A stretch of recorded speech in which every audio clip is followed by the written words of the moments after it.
Okay, well, thank you everyone for joining us on this Royal Meteorological Society special event, which is deliberately cooling the planet.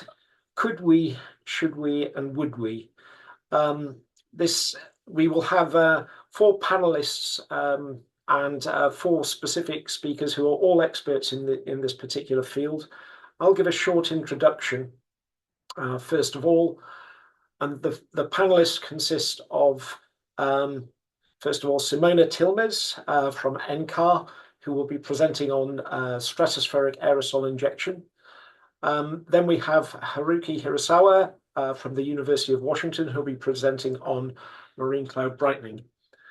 We'll have a short break and then come back to Matthew Henry from the University of Exeter, who will be presenting on risk analysis, if you like, of the relative risks of climate change versus the relative risks of climate change being offset by solar radiation modification. And last but not least, we'll have Katrina McKinnon, who will be looking at a more rounded social scientist from a moral and philosophical perspective as to could we, should we, and would we. Following that, I would advise you to hang around for the panel discussion, because we have a half-hour scheduled panel discussion where you can ask us the really awkward questions, if you like. So that's a little bit of an introduction on the primary slide. For those of you who require subtitles, you should be able to get subtitles by clicking the show captions on this part of your Zoom. And some interesting features of which I wasn't all that clear about until they were explained to me. Please put questions into the chat. If you have essentially the same question that someone else has, you can upvote this, which will mean that your question will become, who knows, one of the top 10. It will move up in terms of its ranking by clicking that thumbs up kind of icon, and that will move the question up. This event is being recorded and will be available post-event. So Catherine has already got the recording in progress. So I have to give a little bit of information about the Royal Meteorological Society. In the UK, the Royal Meteorological Society is the leading independent expert in weather and climate. It provides training and learning through masterclasses, etc. There are a number of journals and publications, such as the Royal Meteorological Society, Quarterly Journal of the Royal Meteorological Society, etc. There are a number of mentoring and events across the community, mainly aimed at weather and climate scientists and practitioners. There's around about, there's over 3,000 members, and it's recognised for its chartered and registered status through postnominals. If you're interested in joining the Royal Meteorological Society, you can email membership at rmets.org, and you can visit this website here for further information. So without further ado, I'm going to go into a little bit of an introduction, followed by Simona on stratospheric aerosols, Haruki on marine cloud brightening. We've got a 15-minute comfort break scheduled for 2:45 to 3 o'clock, and then risk analysis and from Matthew Henry, ethics and governance challenges from Katrina. As I say, I would advise hanging around for the panel discussion at the end if you've got time, because then you can ask really pertinent questions. There will be some time to ask questions after each of the talks. Each of the talks is scheduled for around about, for 45 minutes. And we'll try and make sure that there's at least 5 minutes at the end of each of those talks to deal with pressing questions. But some of these questions may sort of evolve when you've seen some of the different presentations. So moving on, if you are interested in this particular area, a couple of the relevant texts for geoengineering are Geoengineering the Climate. This was a 2009 report by the Royal Society, which is different to the Royal Meteorological Society, but the Royal Society considered both solar radiation modification methods, which we'll come on to defining in the next few slides, and also carbon dioxide removal methods in this first publication in 2009. Earlier this year, well, end of last year, earlier this year, the solar radiation modification policy briefing was produced. This focuses entirely on solar radiation modification and the current state of science. So please do have a look at those. The links are down here at the bottom if you're interested in reading any further. So just in terms of setting the scene, I'm going to give a little bit of an update on global mean temperatures. This will be bread and butter to many of you, but for those of you who aren't really following the climate and climate change kind of scene, the future climates that we can have are really dominated by the future economic growth, and these are under things called shared socioeconomic pathways. 5 shared socioeconomic pathways have been defined, ranging from a very sustainable, taking the green road kind of policy through to SSP 5, which is really, well, sometimes we refer to this as Trump's drill baby drill kind of thing, taking the highway, i.e. using your fossil fuel resources quickly and to the maximum extent. Where we are, there's also other ones like SSP2, which is the intermediate challenges. This is often used as a baseline kind of scenario in terms of where we might expect climate to go. Although at the moment we might actually say that a road divided with the current geopolitical situations might be more appropriate. If you see something like SSP 5, that means we're under, or SSP 585, that means that we're following the fossil fuel development kind of pathway, and the 8.5 represents the radiative forcing by the year 2100. So that's an 8.5 watts per square meter radiative forcing. Not surprisingly, the future climate projections depend very much on these SSPs. So here's an SSP 119 kind of scenario, and you can see progressively greater climate change as you move up the SSPs, ranging to, well, that's above 5 degrees, or well, it's 5 degrees relative to around about the 2000 baseline. So that is, there's obviously this huge range of climate futures that we might expect depending on what socioeconomic pathway we pursue. Just in terms of where are we now? Well, I think this is a really interesting website. You can just click on that and get real, very close to near time updates of global climate variables. On here, I show, this is from ECMWF Copernicus. ECMWF is the European Centre for Medium Range Weather Forecasts, and their Copernicus facility allows them to, or documents how how the climate is changing, or current climate conditions. And you can see here that I've gone back, 3 days ago was the warmest, actually the warmest 22nd of March on record.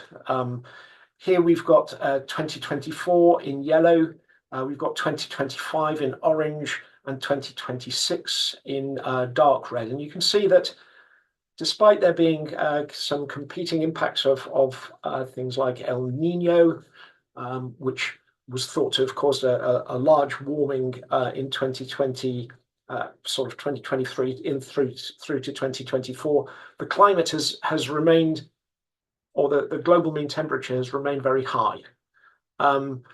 This is detrending and removing the anomalies, and you can see that we're still very high in terms of our current temperature anomaly. And by some metrics, we've already exceeded the Paris COP21 target of pre-industrial plus 1.5 C. Certainly 2024 was around about 1.6 degrees above pre-industrial temperatures. So we need net zero, and we need net zero now to prevent further exceedance of the COP21 target. You can also see just spatially what these global mean, what the temperatures look like so this is from 2024, which was the warmest year on record, and 2025. You can still see these huge areas of anomalous warm temperatures.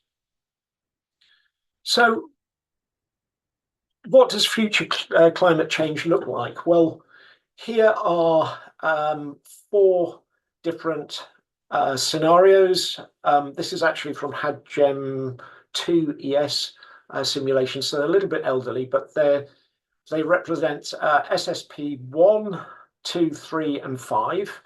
And you can see that the climate change under each one of them, not surprisingly, goes up as you move up the SSPs. And I would like, that they range from being, well, I shouldn't say inconvenient, but there's obviously these kind of things, the Trump's drill baby drill kind of policies can lead to some quite dramatic regional changes. You can see that Arctic amplification happens in each one of these, but the Arctic amplification is really extremely serious. This is by the end of the century compared to at the beginning of the century. So looking at that one in more detail under SSP 585, you see things like the northern ice cap has increased in temperature by 20 degrees. You can just imagine the polar bears floating away on icebergs on that one. New York, I gave this to a series of people in America, and you can see New York's gone up by 8 degrees. The Amazon rainforest has gone up by 8 degrees. We don't know whether the Amazon rainforest would be able to cope with an 8-degree temperature increase. And I've put at the bottom, adaptation to this level of temperature change is very, very, very challenging. I don't think anyone would disagree with that. So the risk scale, the other thing to note is, there may be these futures, and the risks of extreme precipitation or other extreme events frequently scale geometrically. So, the risk goes up as a multiplier rather than an additional input. So we have to worry about each degree above the Paris 1.5 COP target, if you like.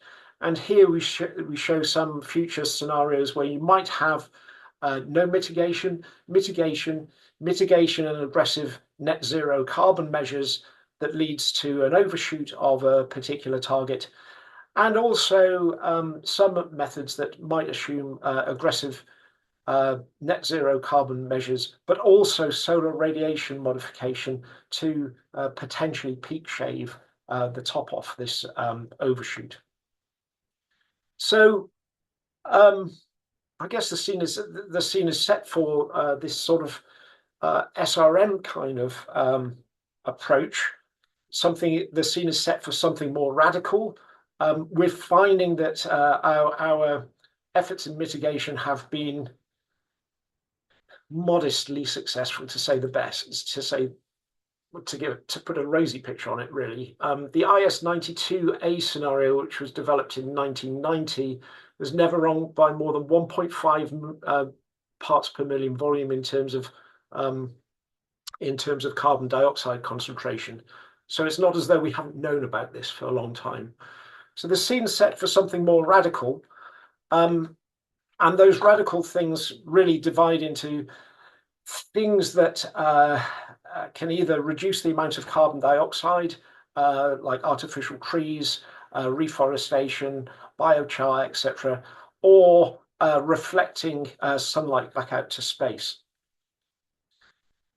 The essentials of this is really that the Earth's temperature is controlled by the balance between the sunlight absorbed and the emitted thermal radiation. So you can look at the sunlight absorbed as being this. It's just the solar constant times by pi r squared, which is the area of sunlight that's intercepted, times 1 minus the planetary albedo. And that, for equilibrium, is in balance with the emitted thermal radiation.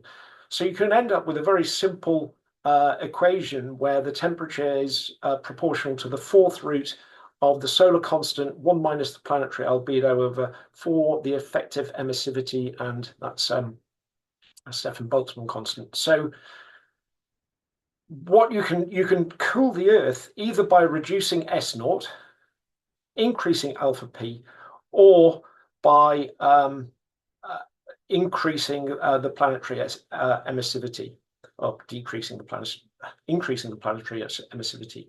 Now, that is what's dominated by greenhouse gases. These two are dominated by the solar, things that impact the solar energy. So, looking at it in terms of what can potentially cool the climate and what warms the climate, the radiative forcing of climate and the warming is really dominated by well-mixed greenhouse gases and the not quite so well-mixed greenhouse gases like methane. But the cooling impacts are really due to the direct effect of aerosols, so that's the direct scattering of sunlight back out to space, and also changes in aerosol-induced changes in cloud reflection. So to cool the climate or to make it less warm, you can either reduce the amount of greenhouse gases, or you can increase the amount of aerosols through these couple of processes. Just very quickly, I'll skip over this quite quickly. The area needed for, we're at 1.5 degree, the area needed for decarbonisation, and when we get to decarbonisation and net zero, the global mean temperatures will equilibrate. But this shows the area needed for decarbonisation of the US economy. And these are options for 42 kilowatt hours per person per day per technology. This shows the approximate area of that you'd need for biofuels. And it also shows up what you'd need for 42 kilowatt per hour per 42 kilowatt hours per person per day per technology for nuclear power, wind energy, and solar. And this is by the late Dave McKay, who was the chief scientist for DEC. What the big problem here is that the current consumption is around about 250. So you need all of those, and you need all of those happening now in order for there not to be any exceedance of 1.5K. That's going to be extremely difficult. I've picked on the US here, but you can easily do the same thing and pick on the UK. Yeah, I'm going to skip that one. But what we're going to look at now is just this is the 2009 report, which shows an assessment of affordability and effectiveness in terms of various different systems that have been put forward. It also shows safety. So it's a 4-dimensional plot. Safety is shown in red, yellow, or green, and timeliness is shown by either the size of the symbol. So this would be a low effectiveness, low affordability, dangerous and slow to act kind of technology, which is obviously not what you're after. What you're after is something up here. See that green one flashing in the top right-hand corner? That would be high effectiveness, high affordability, safe and quick to act. And what you can see is if you look in this quadrant up here, and this explains why a lot of the focus has been on stratospheric aerosol injection, SAI, cloud albedo, which can be, well, thought of as marine cloud brightening nowadays, or that's the terminology that's used. But there are other ones like bioenergy with carbon capture and storage at source that do fall in this top right-hand quadrant. And all of these probably deserve investigation. So this is the program. I've shown you it before, so I won't dwell on it anymore, but I will leave the program there and hand over to Simona, having set the scene. So thank you.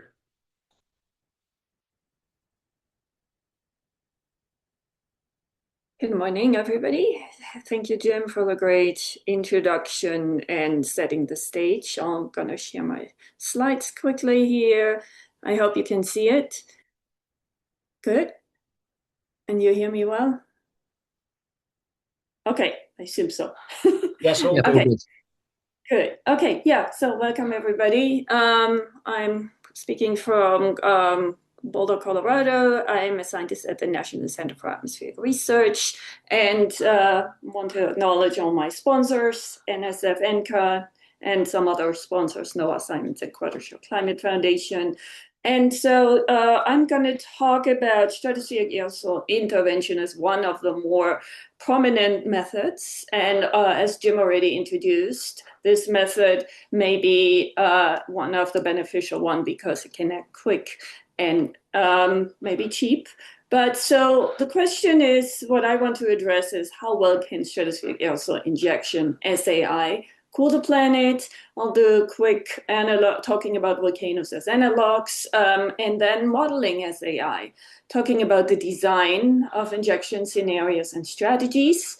I want to touch on impacts, benefits and impacts, somewhat on the hydrological cycle changes, regional rainfall patterns, and the effect on ozone. And finally, talking about some of the main uncertainties that we experience when we're looking at this method. And so, here we go. Volcanoes, yeah. So why do we think we can cool? Actually, I skipped a slide. I wanted to start first with that stratospheric aerosol injection have been thought of for quite a while. Thinking about that, the first person, Bodico, in 1974 has suggested this as a method. People, famous scientists like Wallace, Broker, Rob Dickinson, and also Paul Crutzen have already seen as early as 1980s that CO2 can be very dangerous and trap heat, causing strong warming. And thinking about that, maybe SO2 injections in the stratosphere can actually help us in some way. The work from Crutzen in 2006 really kicked off some of the research that have been now happening for 2 decades. And so we have learned quite a bit already and thought about the topics. And so, yeah, the idea came from volcanic eruptions. Injecting stratospheric aerosols into the stratosphere is something that volcanoes do on a regular basis, and strong volcanic eruption have shown to cool the climate. Here is a temperature anomaly that we can see from 1950 to 80. Every time we had a large injection into the stratosphere, we can see that cooling. And so, especially after Mount Pinatubo, which was the latest large eruption, we can see that, or we have been measuring a cooling of about 0.3 degrees globally. This volcano injected about 10 to 18 teragram of sulfur, large amounts. And so the idea is that stratospheric aerosol injection can be used similarly, but instead of just sporadically injecting aerosol in the stratosphere, we could do it purposeful in continuously injecting aerosols or their precursors and then cool the climate. But to really understand how much we can do, we do need climate models because we can only learn so much from the volcanoes that we are looking at. And so, as Jim already said, stratospheric aerosol injection scenarios could be thought about. For instance, we can think about a scenario, as Jim said, that is this type of peak shaving scenario. So going from a very high forcing scenario, we assume that the most important thing we do is aggressive mitigation and CO2 removal. But this type of effects, and even if we do as much as we can, will only get us so much in terms of temperatures. We're probably not reaching or keeping, as Jim has already explained, our 1.5 target, and so we'll overshoot. And so the idea is that any form of solar geoengineering could in some way reduce the temperature, and we call this a peak shaving scenario because we are basically cutting that peak of temperature to some limit. And so the idea is really to keep sustaining the climate, to reduce the impacts of climate change while we really put efforts into mitigations and to ramp those up. And that means that the magnitude of stratospheric aerosol intervention would depend therefore on the baseline scenario, what is the baseline CO2 concentration, and the desired temperature target that also defines how long this had to be applied. And of course, this requires governance, international buy-in for such a well-coordinated application. And we will hear later more from Matthew about other approaches and also on ethics and so on. So I'm not going into this. But so we have modeled this type of overshoot scenario with our whole atmosphere community Earth system model, WACCM, and you can really see that the model shows when you start from a high forcing scenario, applying aerosol injections, you can get the temperature down to some desired level here, keeping temperature at 2020 levels. We also simulated an overshoot scenario, kind of this like a forcing scenario where we have a lot of mitigation and decarbonization starting a bit late. And you can see that also for this scenario, we can get the temperatures down to a desired level. So what you do see here on the right is the sulfate burden that we need. So the more injection, the higher the emission scenario, the more injection we need. We need to continuously ramp up aerosol injections, and we'll do this for a very long time. This also will mask temperatures much more and also increase risk of a termination effect. For instance, if we have to stop climate intervention, we will go back to the temperatures we were before in a very short time period. Strong decarbonization and mitigation scenarios, like illustrated in this overshoot case, would drastically reduce the needed amount of sulfur injections and therefore also would lead to eventually a phase out of this SAI or other climate intervention scenarios. And depending on what temperature we are aiming for, we'll need different amounts of injections. So how do we actually, or what is required to model this? And so we have various Earth system models that can already simulate stratospheric aerosol injections. What is required is an atmospheric model and a coupling, of course, to the ocean, land, and so on to get the real climate effects. But we need to resolve the stratosphere properly. And often models do not care so much about the stratosphere anymore, but we do need to really understand the injection of sulfur, the formation of chemistry. We need comprehensive chemical mechanisms. We do need interactive radiation, and especially also a very comprehensive transport that describes waves, tides, wave breaking, the Breuer-Dobson circulation in the stratosphere to get movements of aerosol properly resolved. There are other models that can also model this with more simplified application. For instance, we can prescribe aerosols or optical properties in the stratosphere, or simply do solar dimming and mimic SAI. I will mostly focus on those models that actually can do the full comprehensive resolution of injecting sulfur or particles. And so how do we actually do this? Well, volcanoes usually inject at one point in the tropics and result in some kind of global cooling for a short time period. If we want to do long-term injections, we want to do a more optimal application. The temperatures will evenly cool throughout the globe, or keep temperatures a certain level that they can actually benefit everybody and not cause many side effects. And to do this in around 2016, at NCAR, we developed something that we called a feedback control algorithm, where we identified locations in the stratosphere where we can optimally inject SO2, and also identify the amount of injection per year and iterating that to really keep the temperatures from changing. And that means not only the global temperature, but also interhemispheric temperature gradients, as well as temperature gradients between the pole and the equator. And in this study, we used a WECM version, an early WECM version, CSM WECM 5.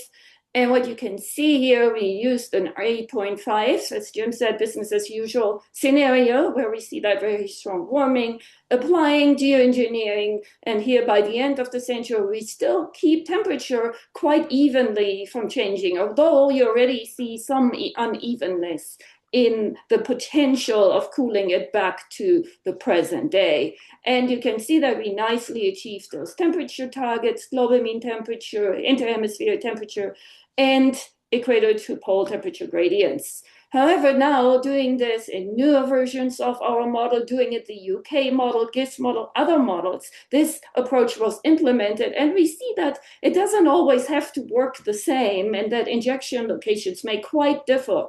So it already shows that what we can do in one model may not work the same in other models, showing the uncertainties and potential work we have to do to really understand this.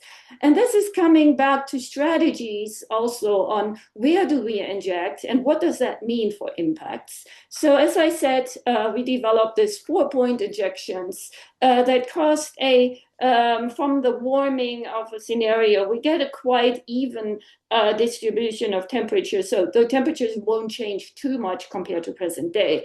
However, if we inject like in the single latitude or at the equator, at least our model shows that we're not achieving an even cooling, but there will be some residual warming here in the southern hemisphere. While if we inject in high latitudes, which we could desire doing since we want to basically keep sea ice from melting, we can see that the tropics are still going to warm. So the idea is that the impacts really strongly depend on the strategy, how we apply this.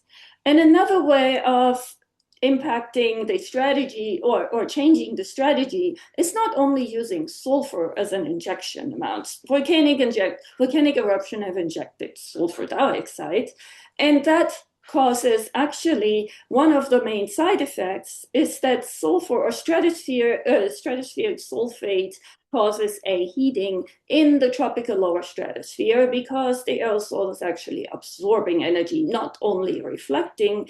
And what you can see here is you get a cooling as desired when you inject these sulfur into the stratosphere, cooling in the troposphere, but you do get that strong warming in the lower stratosphere. And that causes changes in transport and transport pattern. For instance, we get a weakening of the subtropical jet streams, but also we get a strengthening of the polar vortex. And you will already see later that that impacts ozone, that can impact also the climate. So there are undesirable side effects that happen. But if we use as a strategy potentially other aerosol injection particles, people suggested that some solid particles may be beneficial. Aluminum, calcite, diamond was studied in this in this study here. You see that temperature changes may be much smaller because those particles absorb much less, but they still reflect strongly. And you can see that solar wind changes may change. So in terms of strategies, we'll talk about injection location, but we also talk about particles, location, season, and other things. And so I want to now go to the benefits and side effects of SAI. And again, all of those strongly depend on strategy and scenarios. But what I want to start with here is that when we think about different scenarios, as Jim has already said, if we apply stratospheric aerosol injection, we need more or less injection amounts. But all models, most models show that we get temperatures back to whatever desired target we want. This is possible in the model, and that, of course, is a benefit. Because if you reduce global temperature and desirably more evenly, you reduce very many side effects. You reduce extreme sea ice melts and various other things that relate on temperature.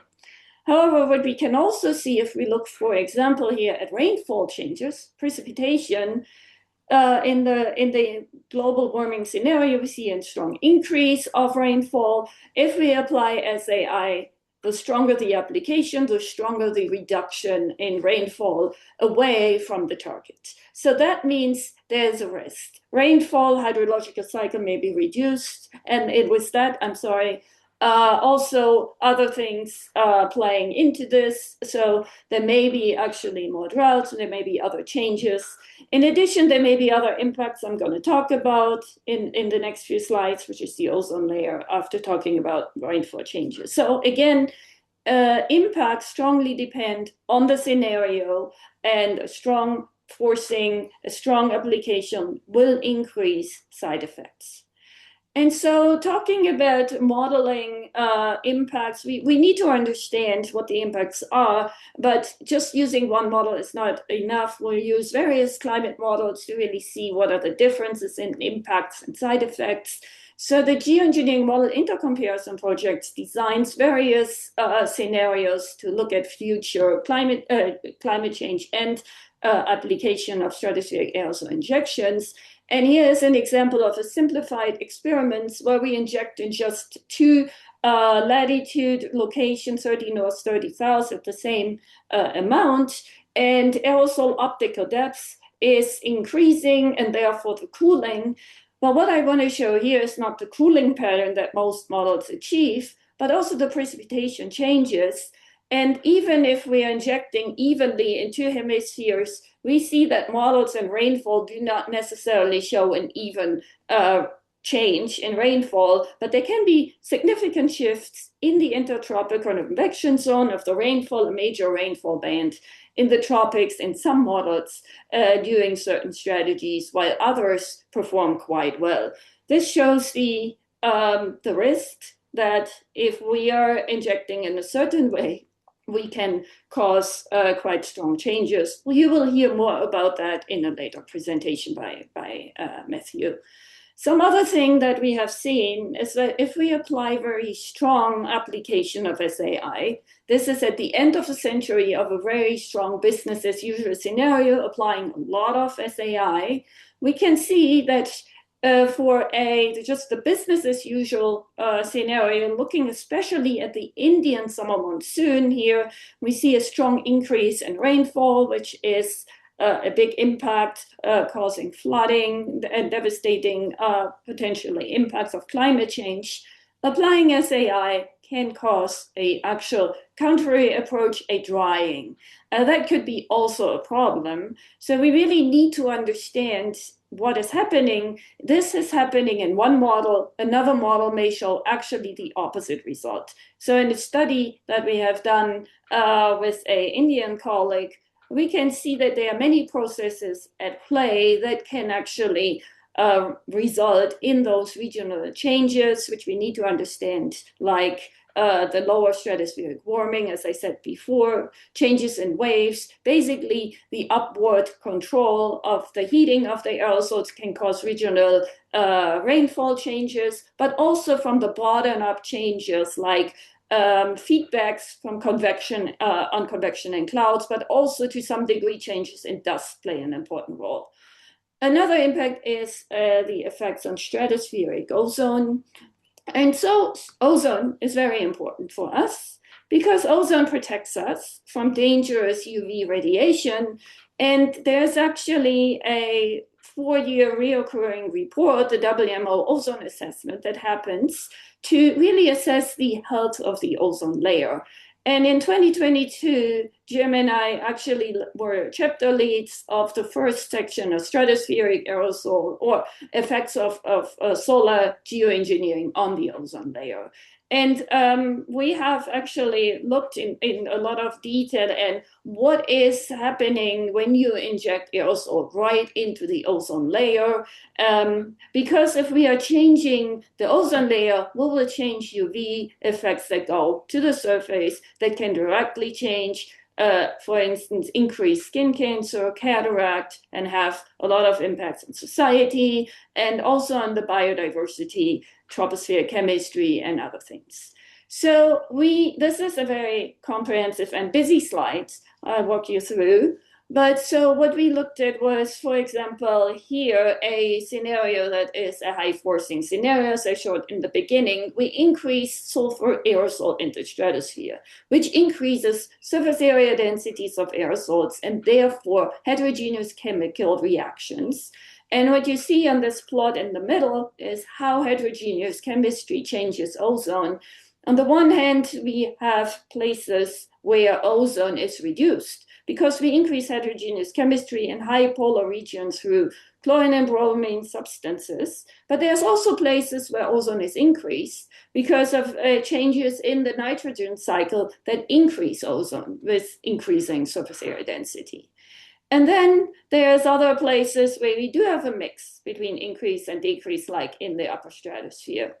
In addition, we do have the chemical changes. We also get the dynamical changes, as I showed before, from certain temperature changes in the lower stratosphere, ending up with ozone changing in a very mixed form. Like in the tropics, you see areas of increase and decrease of ozone, and in the high latitudes, there's often more increase, but potentially dynamics also increase ozone in high latitudes. When we look at the total column ozone, we see there's a mixed result, but in general, we get a strong reduction in high latitudes in the polar region and a moderate effect in other places.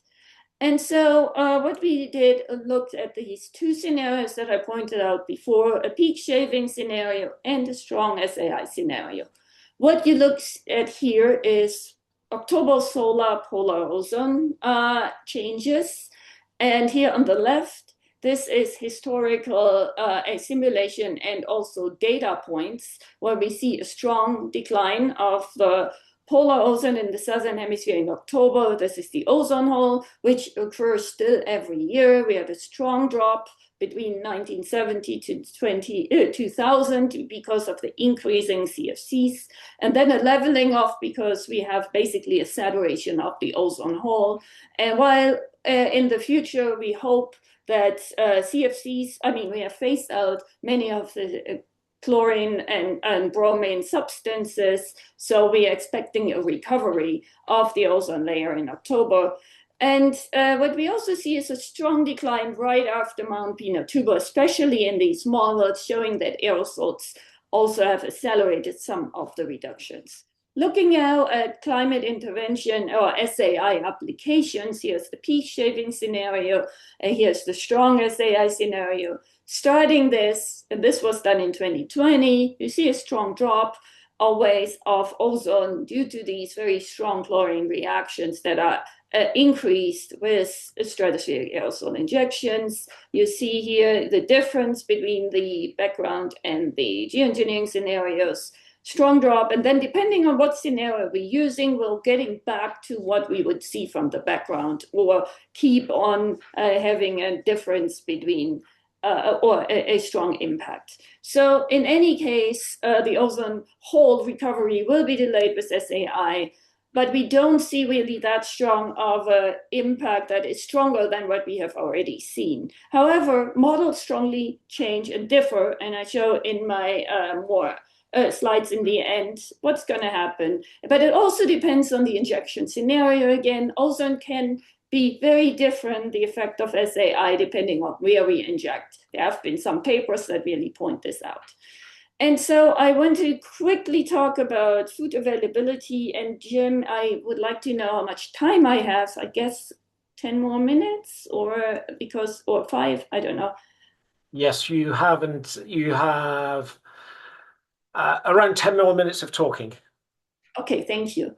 So yes, food availability is another thing. We want to know, does it benefit us when we apply any type of SAI or other solar geoengineering methods? This study by Brendan Clark shows nicely what the optimal temperatures could be for soybean production in the future. So this shows that when you go from a say mid-of-the-road scenario and cool temperature to either 1.5, 1 degree, or 0.5 degree, meaning that we are going very close to actually pre-industrial conditions again in this darker red color. The most benefits happen in those regions that are in this color. So dark red shows that most countries benefit from a much cooler climate for soybean production, but there are countries that would benefit, of course, from a warmer climate, which is, for example, here in the northern Europe and Asia countries. So that's also said is that, for example, they studied the effects on what's more important for different crops. Is it temperature? Is it rainfall or other factors? Temperature is a very important factor for some crops, rainfall to some degree as well. But that really suggests that for impact analysis, we need to think about risk assessment. We think about, well, different temperature targets may impact different regions differently, and therefore that can have political implications. We need to think about trade-offs and other things. I do want to quickly touch on biodiversity as well. There was a paper recently by Sonetska looking at all the questions we still have on biodiversity. You know, cooling temperature is one thing that helps potentially various ecosystems, but then we have changes in diffuse radiation that can impact ecosystems. We do have high CO2 loading still in the stratosphere with SAI that can impact. The combination with changes in radiation can have impacts we don't know. A lot of things need to be still studied here. In my final few slides, I want to quickly talk about model uncertainties and gaps. So modeling gaps are present, and you already see what I have shown, that some models show different results than other models. Things depend on strategies and scenarios, but they really also depend on how well we can model aerosols in the stratosphere, the processes that are important. There was a nice paper 2025 by Eastham et al., where the community came together and really thought through of what are the main uncertainties. That's here for SAI. They also, in the paper, talk about marine cloud brightening, which is a really nice summary. And so one of the things is really aerosol microphysical processes are largely still difficult to simulate when we think about that they happen in a very small scale, in the plume scale, but we're imposing them in very large global models. And that's causing model uncertainties. It also depends on the microphysical scheme, which I will show in the next slide, how we resolve these processes. But they are essential because the formation of aerosol, the size of the aerosols is important in how much sunlight we can reflect, how much cooling we get. And down here is also a talk about other aerosols, as I mentioned before. What's the effects really on the ozone layer? What's the effects on the radiation? And that's largely unknown at this point. Other things are important, the chemistry, as I pointed out, the radiation, surface exchanges, and again, how do we actually form aerosols in the plume and how is that distributed? And one thing that really makes it clear how important it is to understand these uncertainties is the plot that we have in the WMO 2022 showing how different models represent the cooling efficiency of injections. So some models, this shows the global average cooling per teragram SO2 injected, and some annual injections. What you can see here is that some models need 10 teragram, for 10 teragram injection of SO2, cool only 0.4 degrees of Kelvin, while another model cools 1.3 degree of Kelvin. That means we have a factor of 2 uncertainty how much cooling efficiency SAI would do. And we actually tracked this somewhat down on the aerosol microphysics, because when we look at aerosol burdens in those very same models, we can see that for the same injection of 5 teragrams sulfur per year, some models show a much larger aerosol burden and therefore a higher efficiency, while other models show a very low aerosol burden for the same injection and low aerosol efficiency. And that all can depend on what type of aerosol model we're actually using. So we did a study recently in our whole atmosphere model and comparing 2 different microphysical schemes, a modal aerosol model and a sectional aerosol model. This is just showing size distributions of 2 of these models. A modal model represents aerosols as modes. A sectional aerosol model represents aerosols as bins. And representing these models differently, we can see that for SO2 injections in different regions or point injections can cause a very different size distribution, can cause aerosols to grow differently. And we have seen that the difference between those models can cause this change in factor of 2 in the efficiency of radiation. And so this is very important to see that we have simplified aerosol models, and we may have to consider much more comprehensive models to have more better understanding of the effects. Another point I want to make is the transport. Transport is also a very important part and very uncertain in models. Here we have a study where 4 models injected in 1 point injection continuously to test how much, the transport as well as cooling efficiency. Here at 15 cells and in 30 cells, and this is shown that the resulting distribution of surface area density is very different. This is a paper by Bednarz et al. I forgot the reference. Very different. Simona. Differences in transport play a big role. And finally, for my final point is that we do now try to understand those differences with simple experiments. For example, fixing aerosols distributions in the stratosphere is a paper by Juermann et al. To constrain models to understand what are the changes. And even constraining aerosols in the stratosphere can cause very different changes in zonal winds, as you can see here very quickly. A very different change in stratospheric temperature is shown here. We see a widespread despite having the same aerosol distribution. By the end of the century, models diverge in their heating, and also in the response to total column ozone. There's a strong reduction in some models, while other models show that the annual ozone actually recovers at one point. And so here's my summary and conclusions. Addressing how well can we cool the planet? Well, we would say that all models show that SAI can cool the planet. However, we see very different amount of injections are potentially needed. And also strategies and scenarios strongly impact how much we cool, but also strongly depend, models show strong dependency on how strategies and scenarios have to be applied. We see that benefits and impacts show that there can be a lot of benefits in terms of surface temperature cooling, but there are various side effects that are quite uncertain and still have to be understood. For instance, reduction in rainfall patterns and effects on the ozone layer. And I also touched on the main uncertainties, and there may be many more to come. And with that, I want to stop and thank you all for your attention. Thank you very much, Simona. Please do type questions in the Q&A, not in the chat. The chat is disabled. There was a question which I've sort of answered in the Q&A, but one of the questions was the stratosphere has been cooling. Has this been factored into the research of geoengineering? Sorry, the cooling. The Say that again. stratosphere has been cooling. Has this been factored into geoengineering research? Yes, it always is because the models do simulate the cooling of the stratosphere. Cooling happens with increasing greenhouse gases while the troposphere is warming, the stratosphere is cooling. If this is a part of the simulations, we do include that, yes.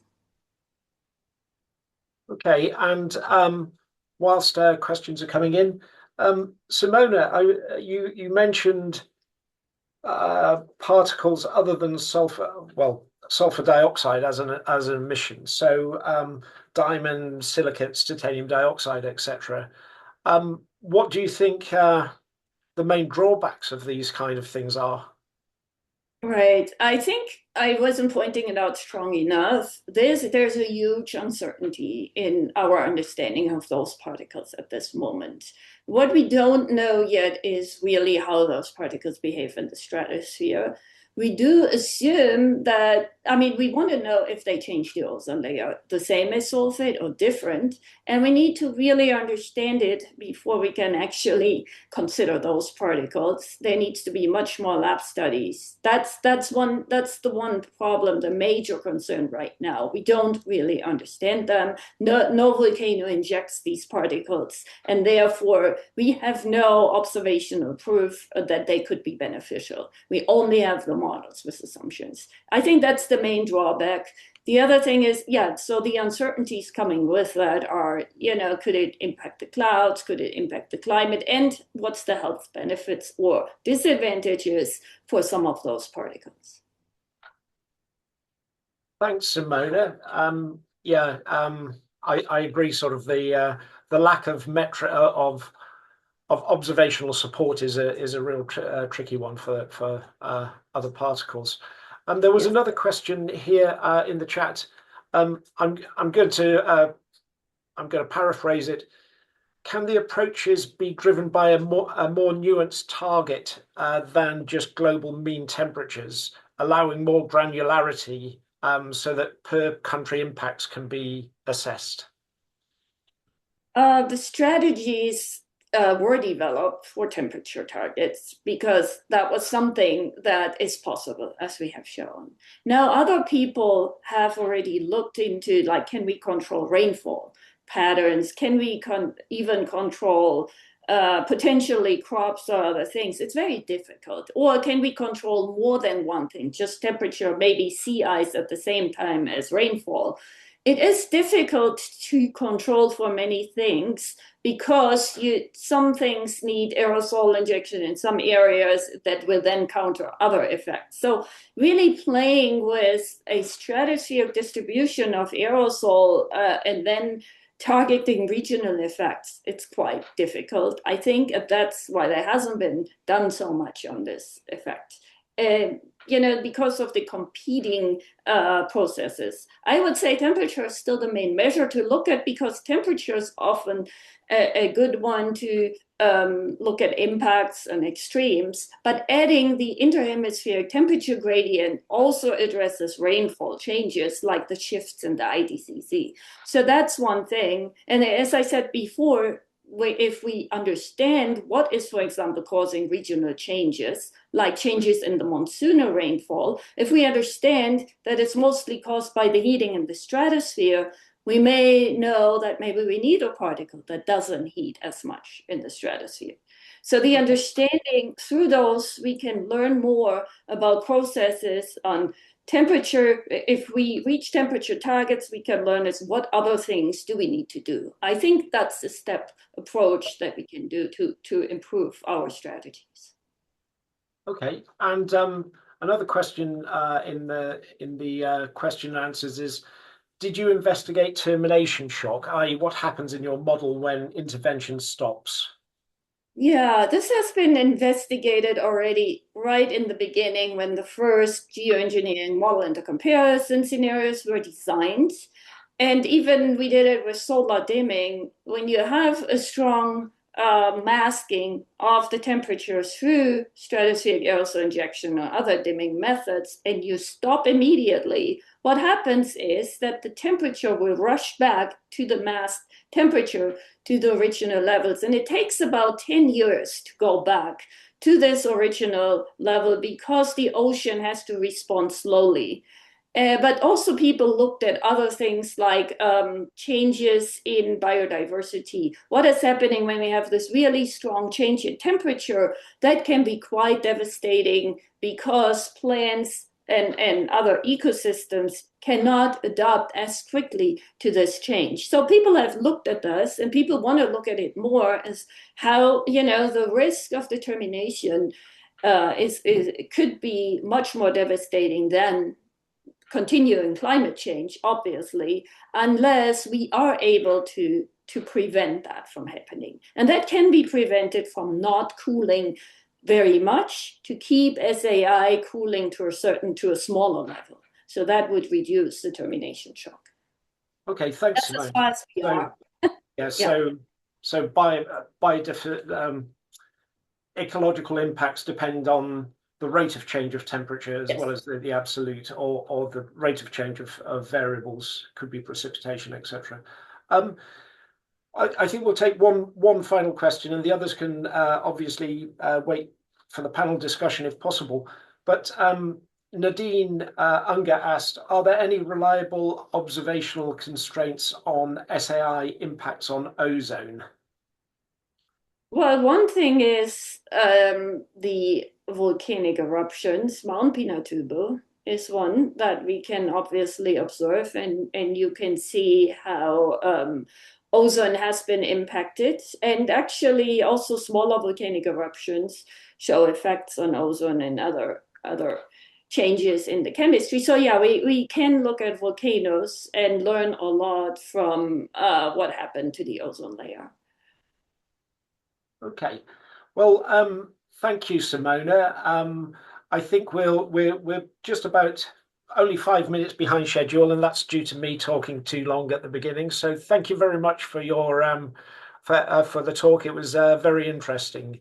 Um, I don't know how we do the clapping on Zoom, but I'll do physical clapping. Thank you very much. Um, okay.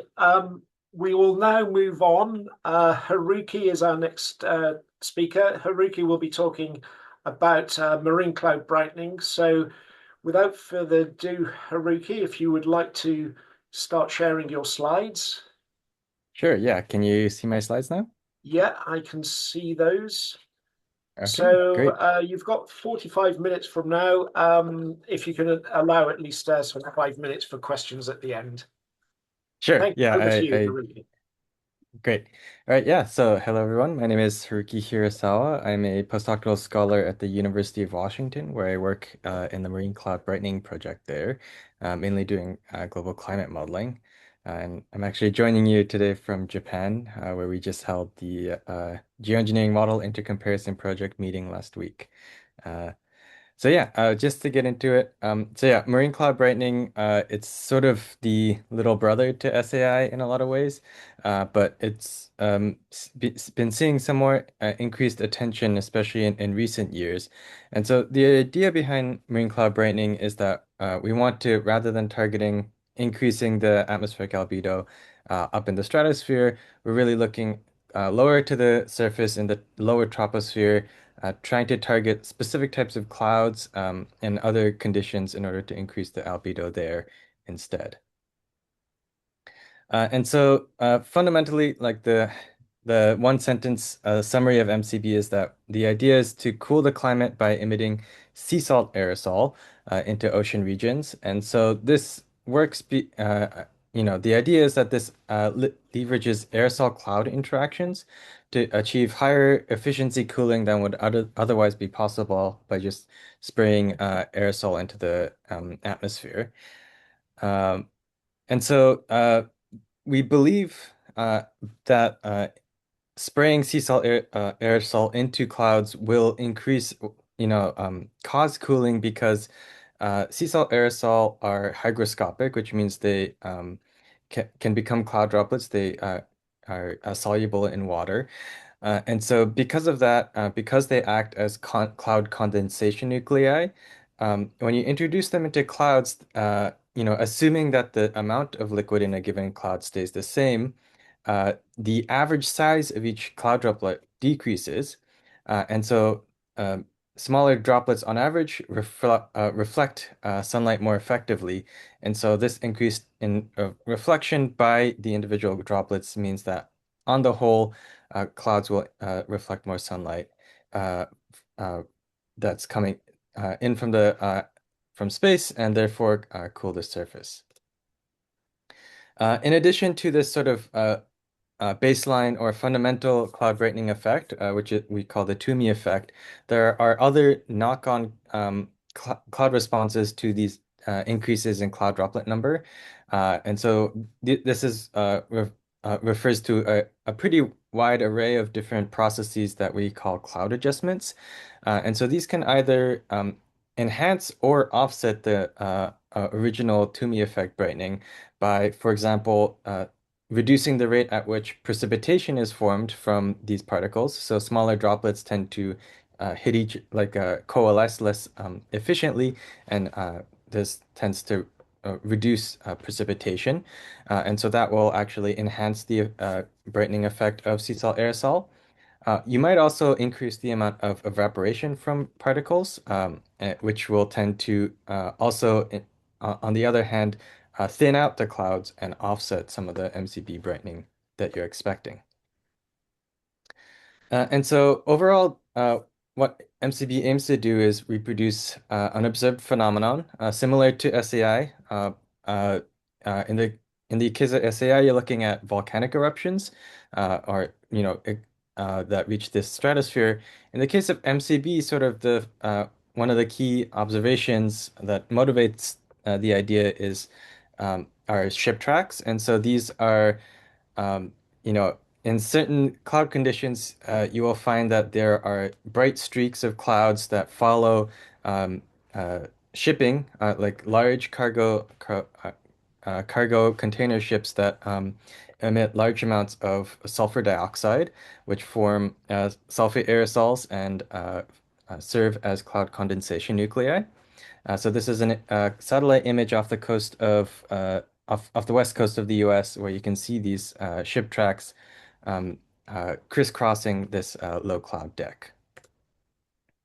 And so these ship tracks, along with a range of other human derived aerosol emissions, mainly from fossil fuel burning, have had a pretty substantial cooling effect on the climate, especially in the past, but still to the present day. And one thing that we find in climate models is that these tropospheric aerosol emissions from shipping and from other fossil fuel emission sources, these are sort of the largest source of uncertainty in the total human-induced climate forcing in the present day. And so this has knock-on effects as well on our certainty about what MCB might do. And so you know, this cooling effect has offset a significant amount of the greenhouse gas warming effect that we would otherwise have seen over the 20th and 21st century. But this creates what's being called a Faustian bargain because aerosol pollution has significant respiratory health impacts that have motivated really strong efforts to reduce emissions of these aerosol particles across the world. Um, and so one recent interesting case has been efforts to reduce the amount of sulfur used in shipping emissions, shipping fuel in order to reduce the amount of air pollution generated by these by shipping. And so, obviously this is good in the sense because air quality in general is a much more acute health hazard than temperature. So on the net, reducing aerosol pollution is beneficial, but we might want to be able to, maintain some level of aerosol cooling without causing those respiratory health impacts. And so, sort of the idea of MCB as a climate intervention is to try to reproduce some of that past cooling with arguably more or hopefully more benign emissions of sea salt aerosols rather than sulfates. So when we think about MCB research, there's a lot of uncertainties, a lot of open research questions that exist across different scales. And so this is a figure from a recent paper by my colleague Sarah Doherty in AGU Advances. I wrote the wrong paper. Sorry. And so the idea here is that it's showing, different possible experiments, studies that could be conducted to resolve different open questions in MCB research, ranging across different timescales as well as different length scales. And so you can see that we're spanning orders of magnitude in both directions here, in both space and time. And so depending on the scale of a given study, you will generate a pretty large range in different energy perturbations to the atmosphere. And so, you know, these open questions about MCB range from, very small scales when we're thinking about how we might actually generate sea salt aerosols to use as emissions for MCB. How once these aerosols are emitted, how they will evolve in the very near field. So whether or not they'll actually, um, remain in uh, at a um, at a suitable size distribution, whether they'll fall out of the atmosphere uh, too much once they're emitted. And then once these aerosols make it to the clouds, there's also quite a few uncertainties about, those cloud adjustments I mentioned earlier, how they might modulate the um, cloud brightening that we're expecting from MCB. And then finally, at the very largest scales, on regional to global scales, really one of the key things that we want to know is um, what the climate impacts of MCB could be.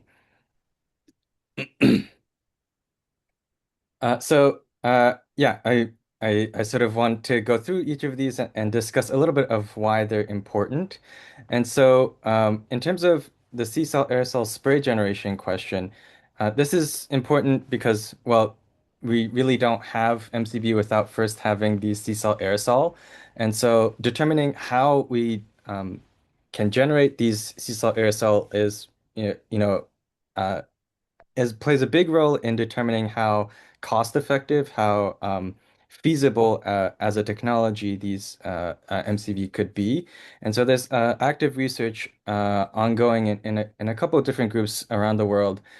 For example, at the University of Cambridge and in Palo Alto, who are looking at different technologies for generating sea salt aerosol and how that might affect the size distribution of the aerosols being emitted.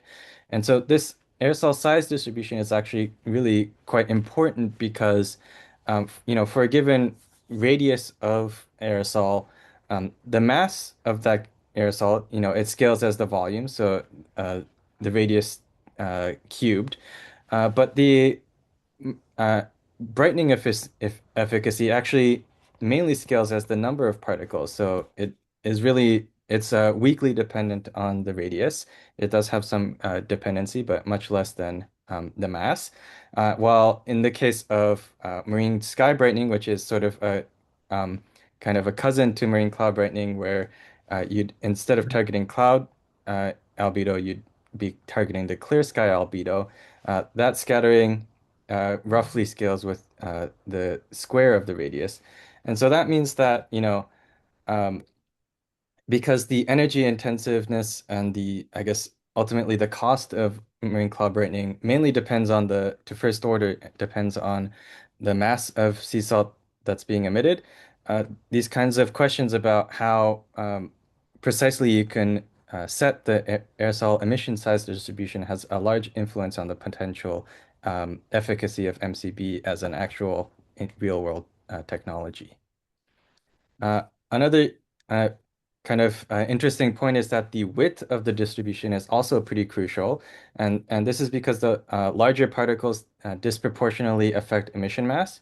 And also, if you have particles that are too large, that can actually increase precipitation formation. So the large CCN can form the nucleus of rain particles that will thin out clouds more um, rapidly, and that can actually have a cloud thinning effect that can offset the marine cloud brightening that you are targeting with this kind of sea spray.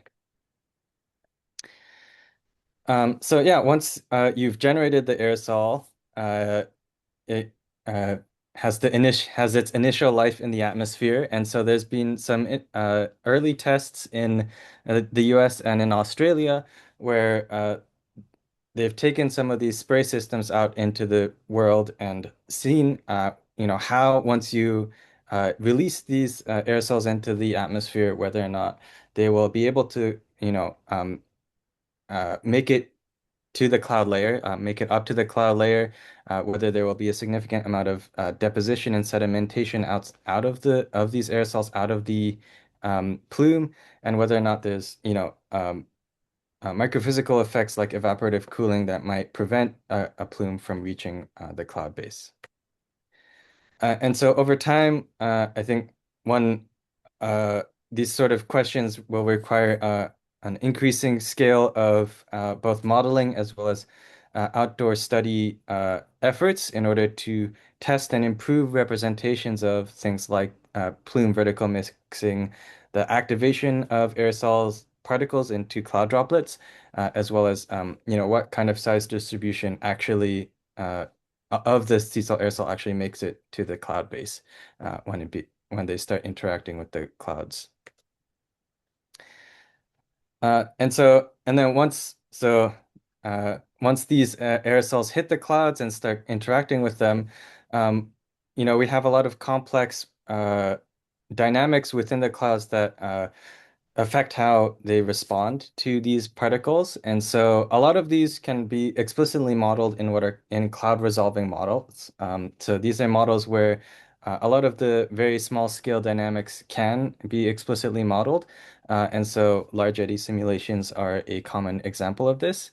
And so these models can explicitly model key processes like cloud thinning and thickening from precipitation suppression and entrainment, as well as how plumes of aerosols spread at a kilometer and larger scales.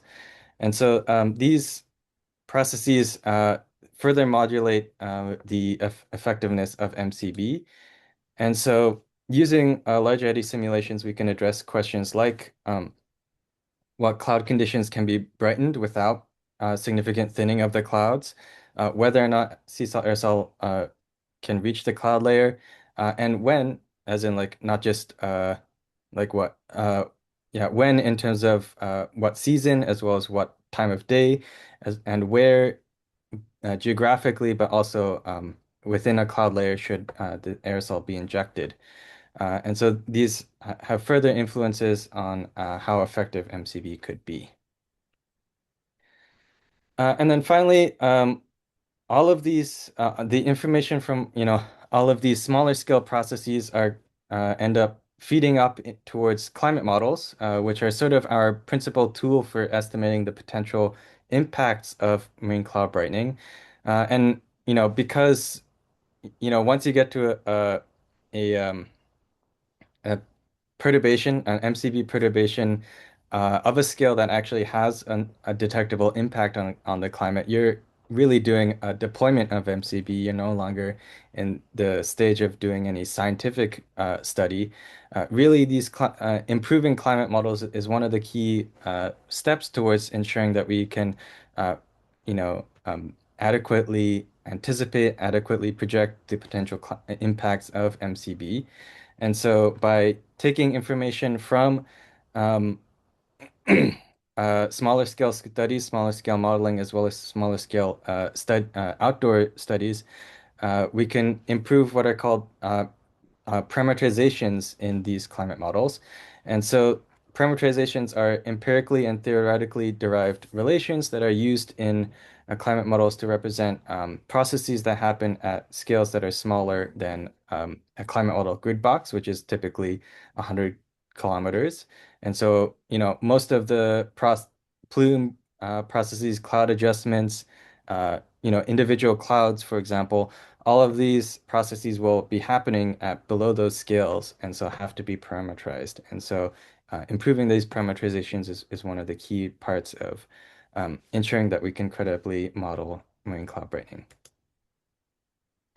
So for the rest of the talk, I'm going to switch into just talking about global climate models because that's sort of my area of expertise. But as I see it, there's sort of three categories of sources in terms of the sources of uncertainty in GCMs when it comes to marine cloud brightening. So there's input uncertainty, so differences in boundary conditions. There's forcing uncertainty, so these are the aerosol and cloud process uncertainties that sort of can be improved through process modeling. And then response uncertainty, so these are model differences in climate dynamics and that influence the climate effect of MCB. And so in terms of input uncertainty, again, this is a lot of this comes down to the emitted sea salt aerosol size distribution, but also the location and height of emissions and things like background aerosol and clouded conditions, which can depend on the time period you're looking at, as well as the specific climate model climatology that you're looking at. In terms of forcing uncertainty, there's aerosol processes like the rate at which the sea salt aerosol are removed from the atmosphere, so what's called deposition, as well as the vertical mixing of the aerosol, which determine how long an aerosol might last once it's emitted into the lower troposphere. And then you have the cloud processes like those cloud adjustments, as well as the activation of aerosols into cloud droplets. And then finally, in terms of the response, climate models can differ in terms of their radiative feedbacks, which determines how much cooling you get from greenhouse gases as well as MCB, but also in terms of their atmospheric and ocean dynamics, which can have an influence on the regional climate response to MCB. So just as an example of the role of input uncertainty, so this is a figure showing the increase of cloud droplets for a given mass of sea salt aerosol emissions for different size distributions in the Canadian climate model. And so you can see here, as you go from left to right, you're increasing the droplet size. And then in red, you have a more narrow distribution. So you have fewer larger and smaller particles. And then in green, you have a broader distribution, which will include more larger and smaller particles. And so you can see that larger particle radii, as you go to larger particle radiuses, you get uh, fewer cloud droplets, which tends to mean less cloud brightening. But you also see that there's a pretty important effect of this of the width of the distribution. And so as you go to a wider distribution, you also get fewer cloud droplets, which in turn reduces the brightening that you get from MCB. Um, uh, Here now I'm showing some examples of forcing uncertainty, so some of the key processes that can differ across climate models. So here I'm comparing CSM2. This is the low top, so the low, it's called the low top version of the WACCM model that Simona was showing. But this, where the stratosphere is not as well resolved, but it still has good enough resolution in the lower troposphere where we're interested in. And then the UK model on the right here. And so in both models, we're emitting the same amount of sea salt aerosol in terms of the mass of emissions. One thing to note is that in UKSM, we're actually using particles that are double the size in terms of the radius. And so you have much fewer actual particles being emitted. But you see that the increase in the droplet concentration differs by about a factor of 4 between the two models because of these differences in sea-salt aerosol size distribution, but also differences in the what's called activation parameterization. So the computation within the models of how aerosols become cloud droplets. On the bottom, this is showing instead the same two models, but instead showing how the shortwave, so the how much sunlight is actually being reflected by the clouds. And so again, we have about a factor of 4 difference between the models for the same amount of sea salt aerosol. And so this is because of those differences in the aerosol amount, but also differences in cloud adjustments. So CSM2 in particular is known to have a particularly strong positive, so enhancement of the brightening due to precipitation suppression. And then finally, one as similar to SAI, but perhaps to a greater extent, one of the key things that we find from climate models is that the climate response to MCB depends really strongly on where you're applying the brightening. And so there's sort of been three case studies that have been considered in the past few years. So the first is subtropical MCB, where you're focusing on a couple regions in the subtropical eastern parts of the Atlantic and Pacific basins. There's an Arctic MCB case that Matthew and I took a look at last year, and so I think he'll be discussing it in more detail. And then most recently, we've been looking at a case where we instead apply this sea salt aerosol emissions into the mid-latitudes with the idea that this will help as an iteration on previous work in order to try to reproduce to a greater degree what has been done in SAI, in the SAI literature of reducing these regional climate impacts. So yeah, subtropical MCB has been considered for since essentially the start of MCB modeling. So this is because subtropical stratocumulus clouds are thought to be the most susceptible to MCB, both through model and observational lines of evidence. And so these regions that I've circled here are subtropical stratocumulus cloud decks, where so these are regions where you have very high concentrations of low clouds. And so because of this high concentration of low clouds, there's been when you tend to see those ship tracks, they show up quite nicely in satellite images. And so, for example, early on I showed an image near in this region off the west coast of the U.S. However,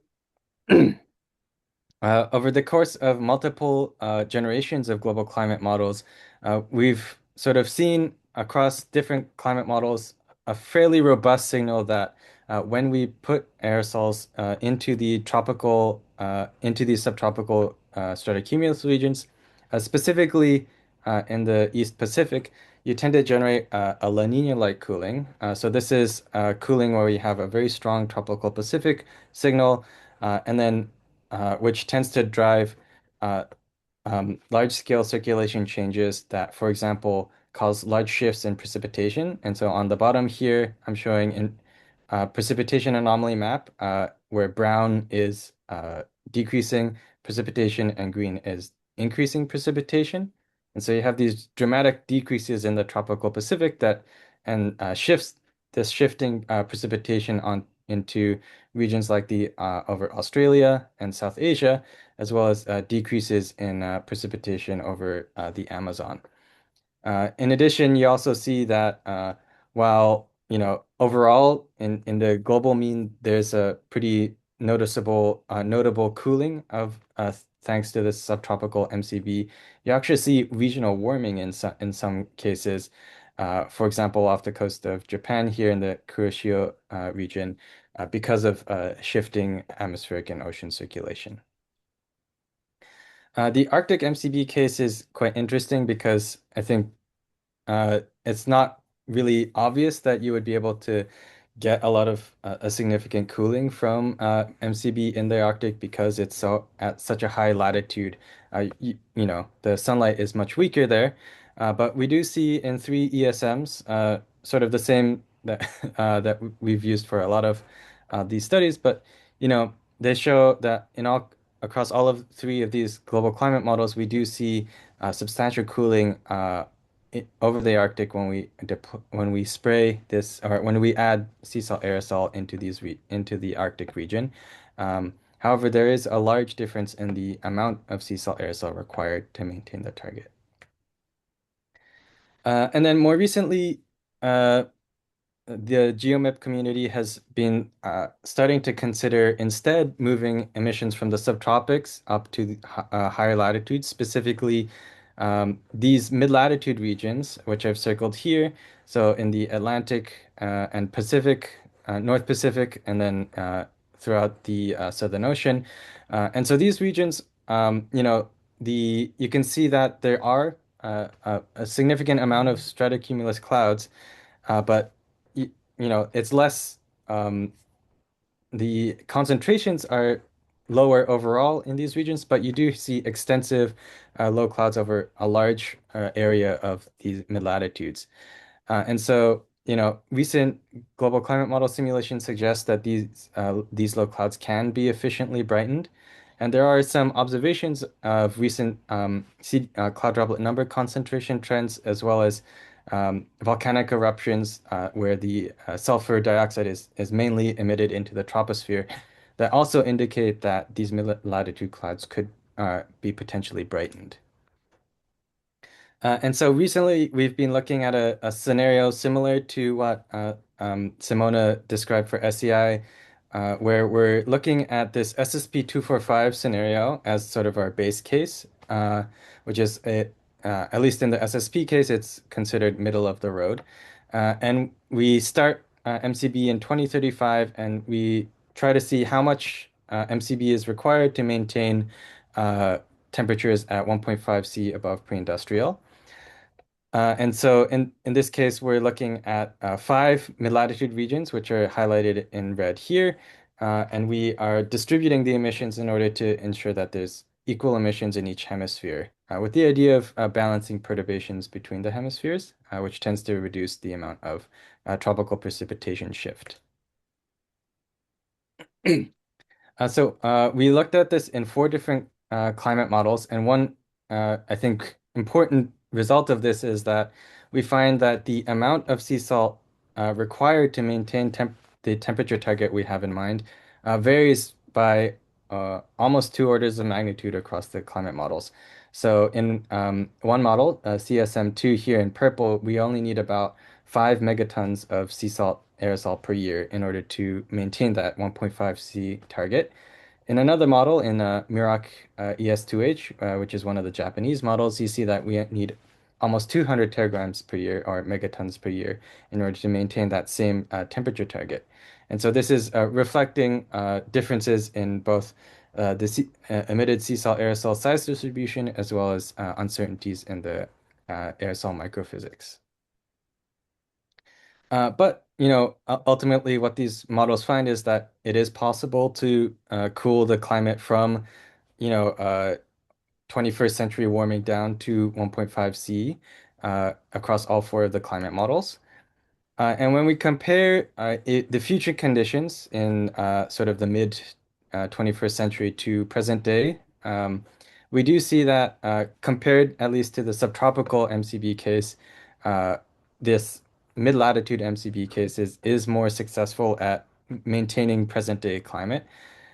So you see one important thing, which perhaps it should not be taken for granted, is that MCB reduces temperatures everywhere relative to relative to the global warming case. So the sort of this continued greenhouse gas warming case, which was not the case for the subtropical MCB.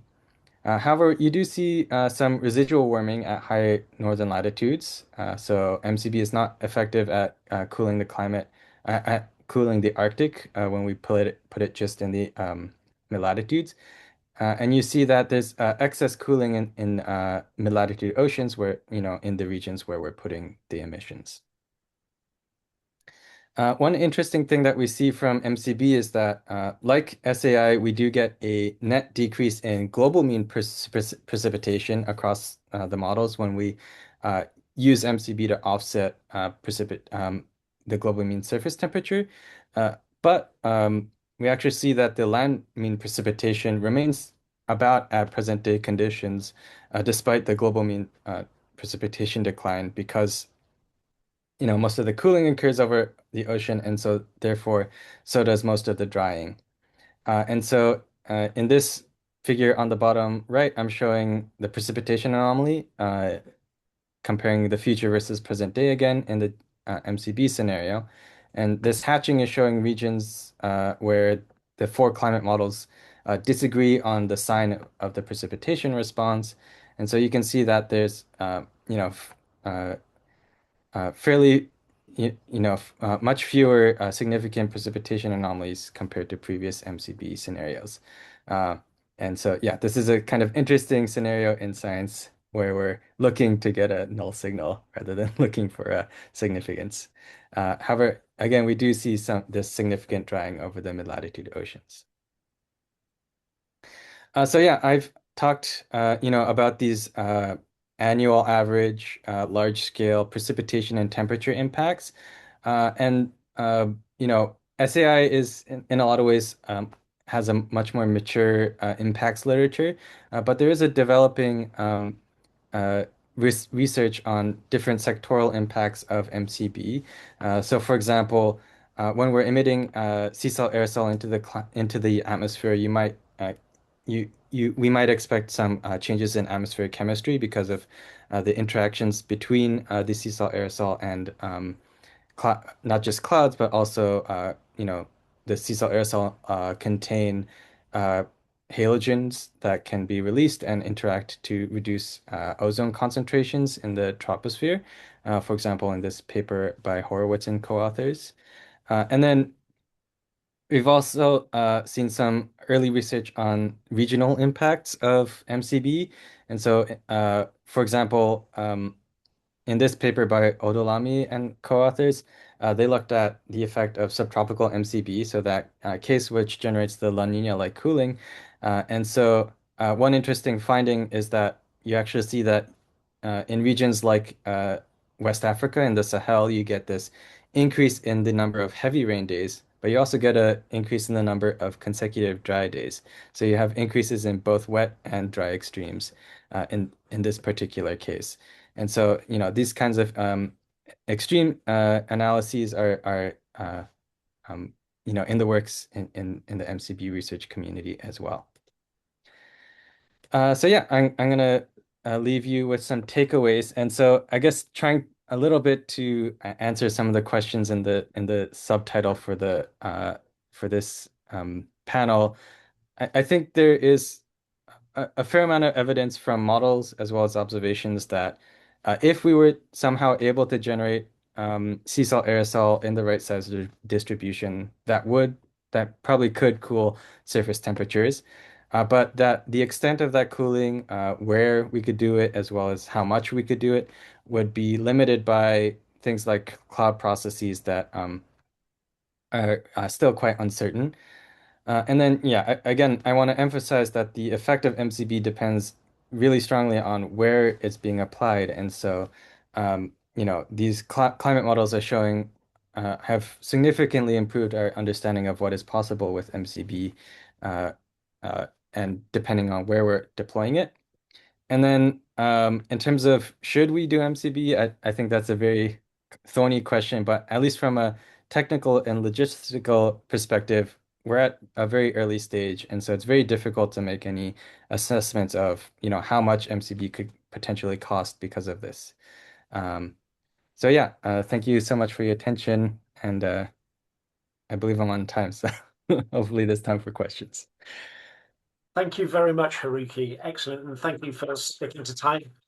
Physical clap from me. I hope the audience is doing the same. We do have one question from Steve Abel at the Met Office, and it's around Arctic MCB. Can you see the question yourself there? If Yeah, should I yeah, read it out?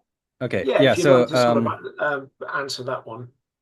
yeah, so on the topic of Arctic MCB, yeah, I could envision there being several challenges that are different to subtropical MCB, including, the lack of open water for sea salt generation, mixed phase clouds, lack of sunlight, and logistical challenges, as well as governance, which is, yeah, not my expertise. But yeah, I think these are, very valid and very important uh, open questions about Arctic MCB in particular. I think for our what in our study, what we looked at is specifically emitting in regions where there aren't where there isn't any sea ice, and so there is enough open ocean area, at least in the climate models, where you can generate enough cooling.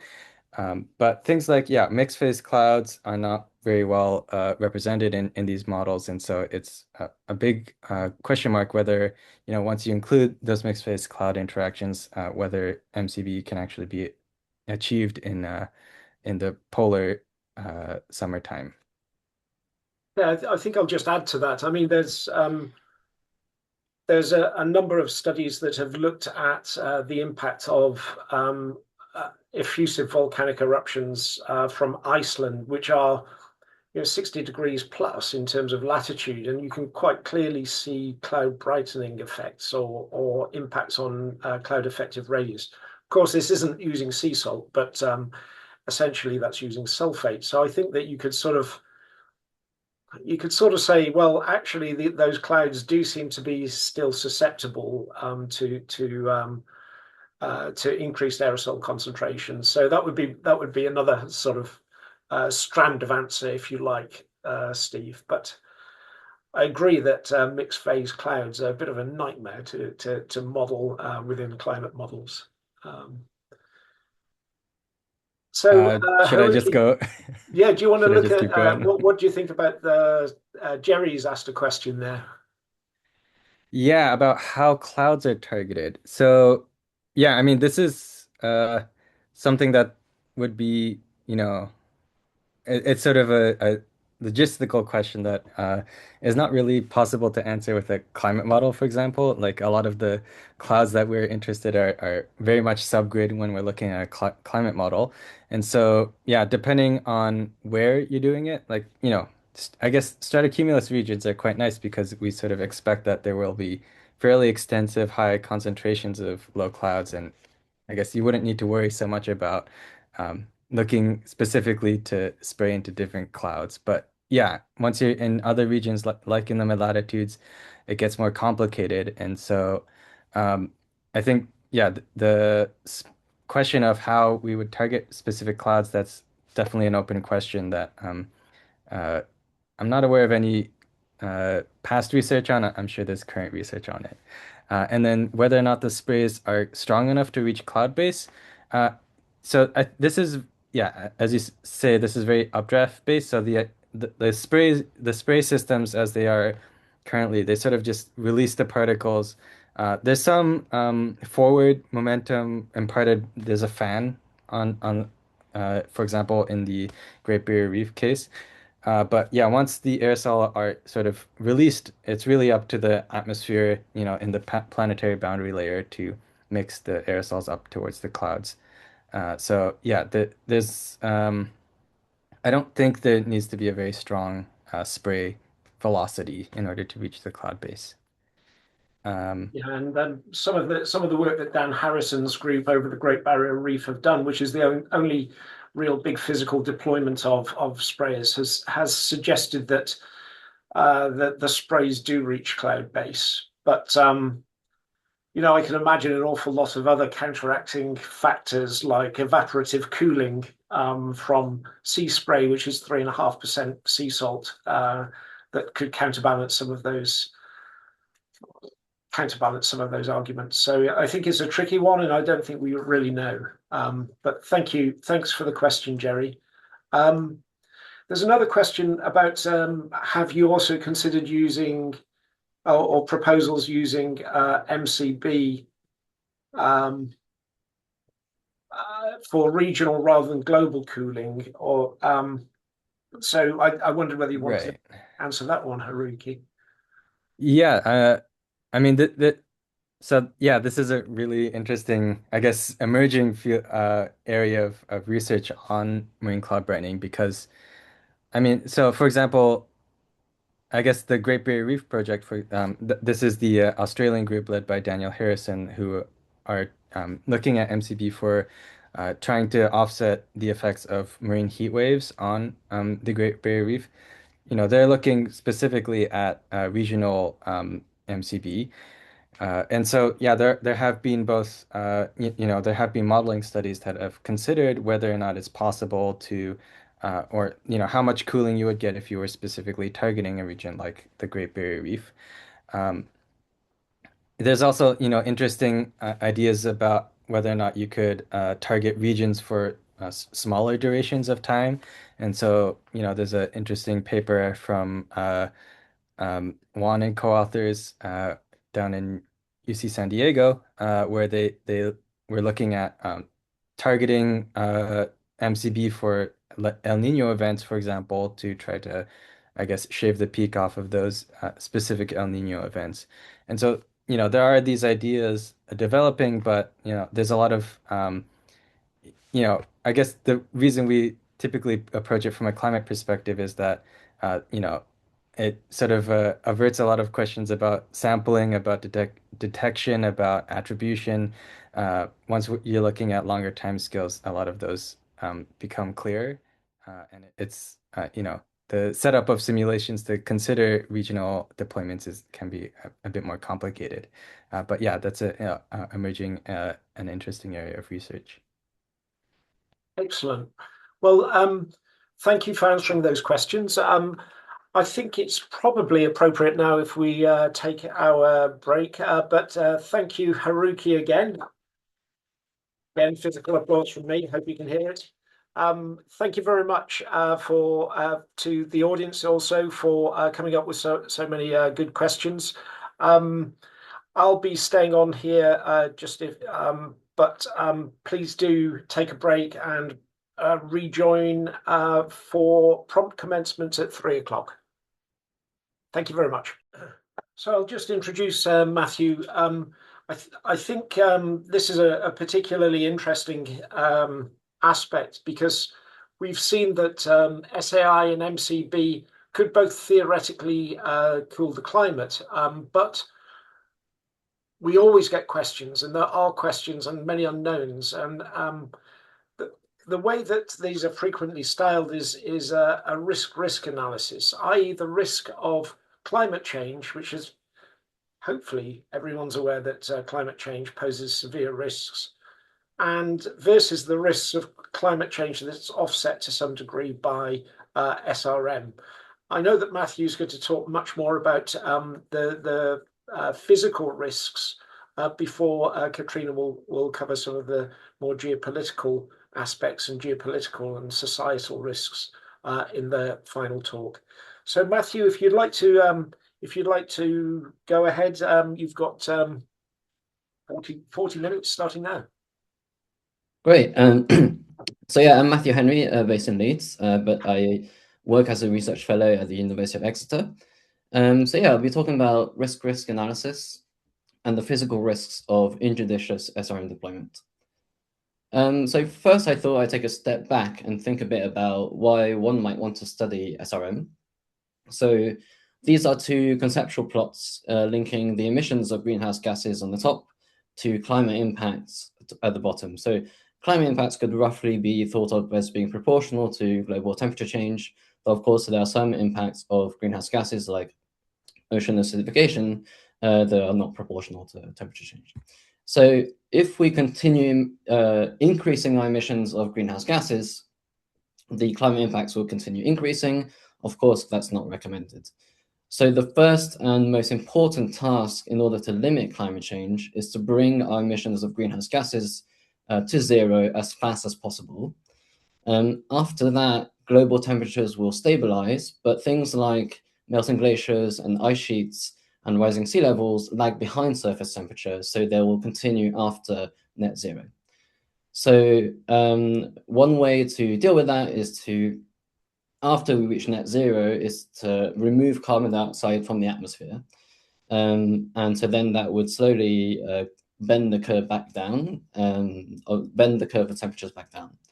And so, in fact, most of the IPCC scenarios which stay below 2 degrees have a lot of carbon dioxide removal.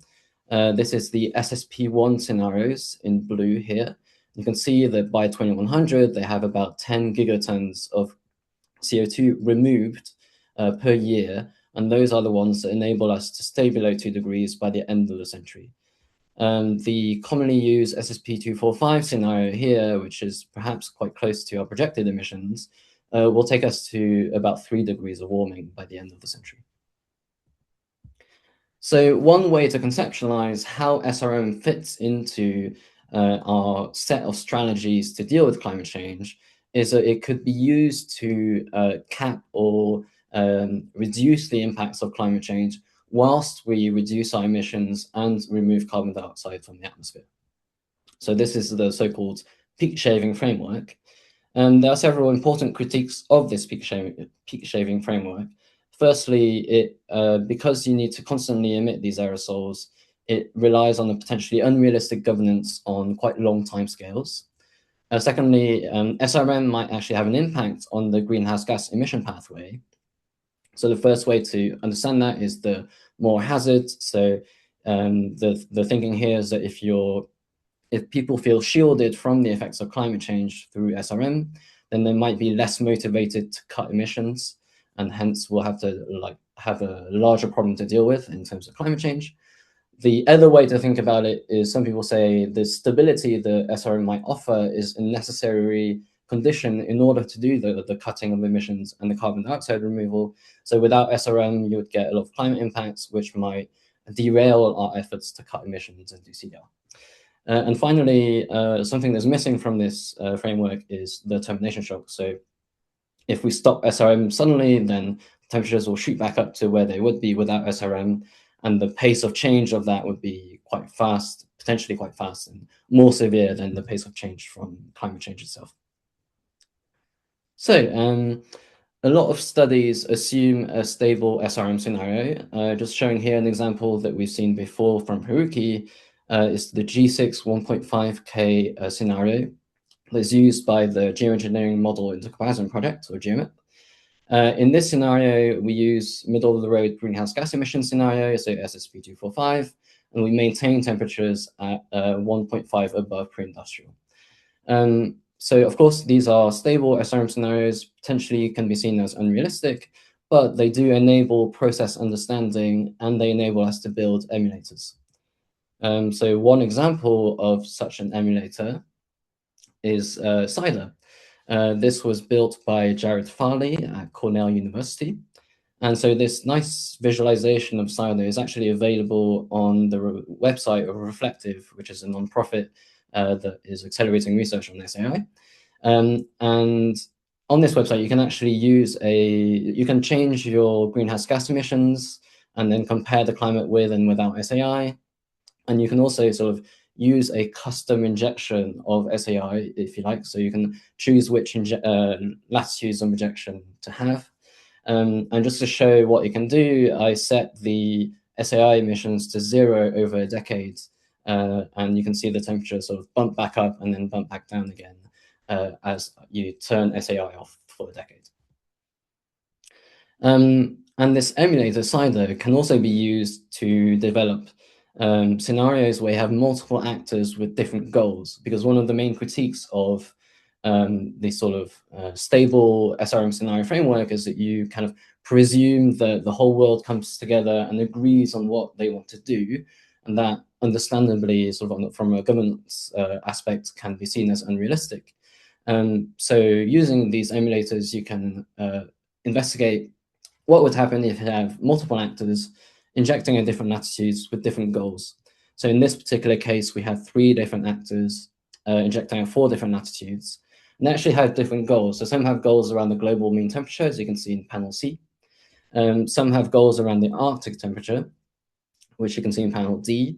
And some have goals around the interhemispheric temperature gradient, which controls the location of the intertropical convergence zone, as you can see in panel E. And basically what these plots show is the red lines are what the emulator is doing, and then they actually ran some coupled simulations with these injection schemes, and those are the blue lines, and you can see a good fit. So the emulator kind of works. So yeah, you can use these emulators to investigate sort of non-ideal SRM scenarios as well. But so all that said, even in these sort of quote unquote stable SRM scenarios, the strategy you use really matters. And so in what follows, I'll share some modeling results of quote unquote judicious and injudicious SRM strategies, mainly varying the location of the injection of the particular SRM type. And that will demonstrate the importance of which strategy is considered when you make claims about SRM.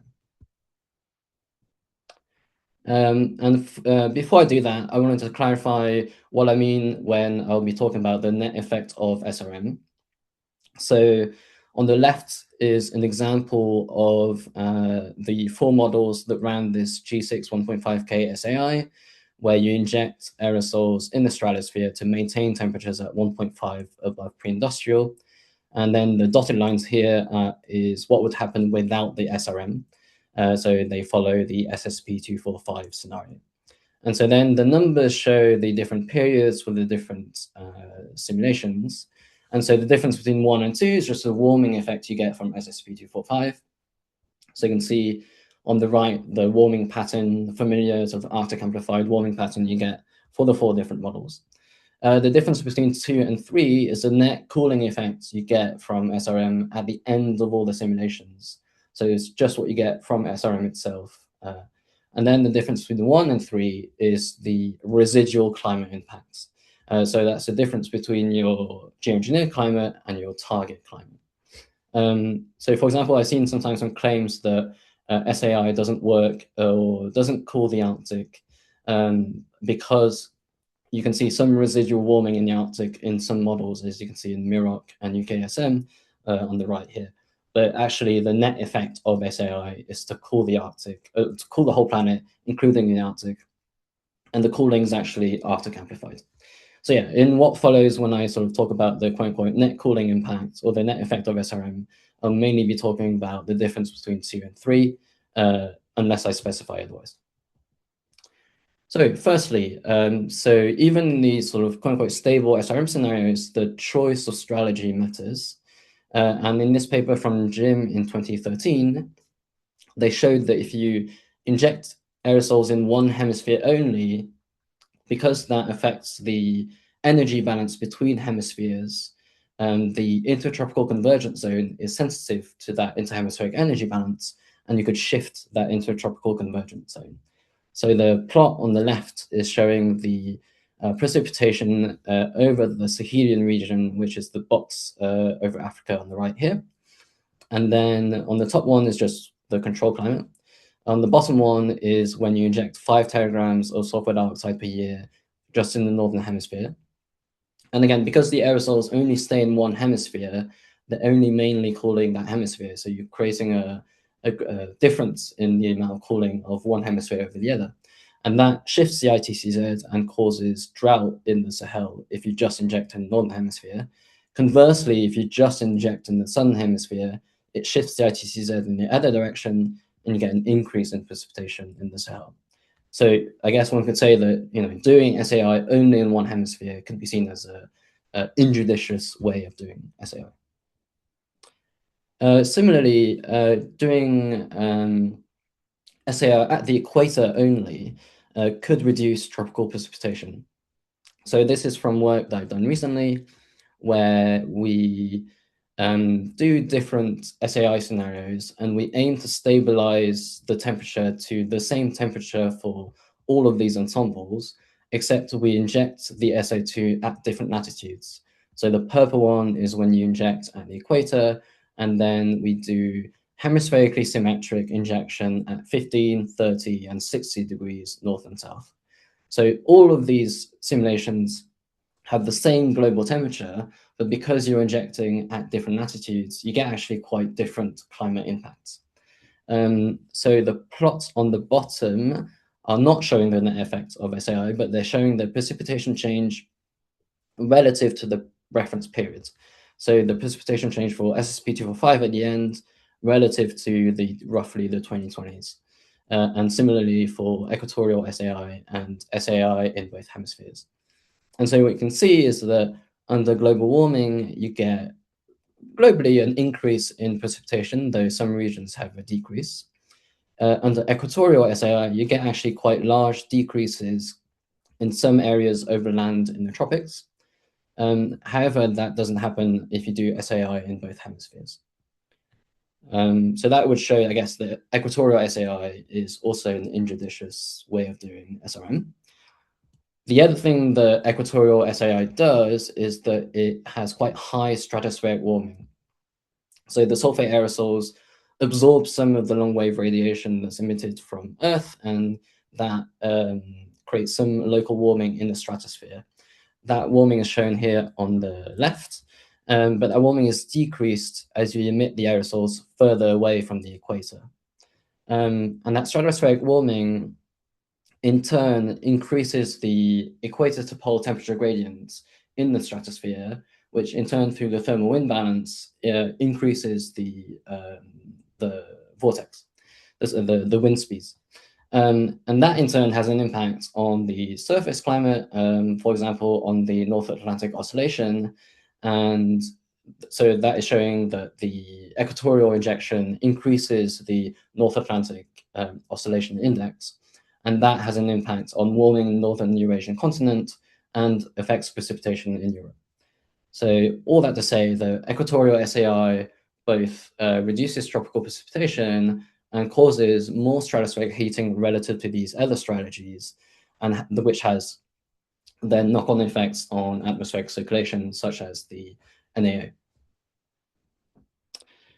So I guess at this point you can think, well, that's great. We can just do hemispherically symmetric SAI injection, which avoids some of these issues from single hemisphere or just equatorial injection. But actually, there's still some subtleties even for hemispherically symmetric SAI.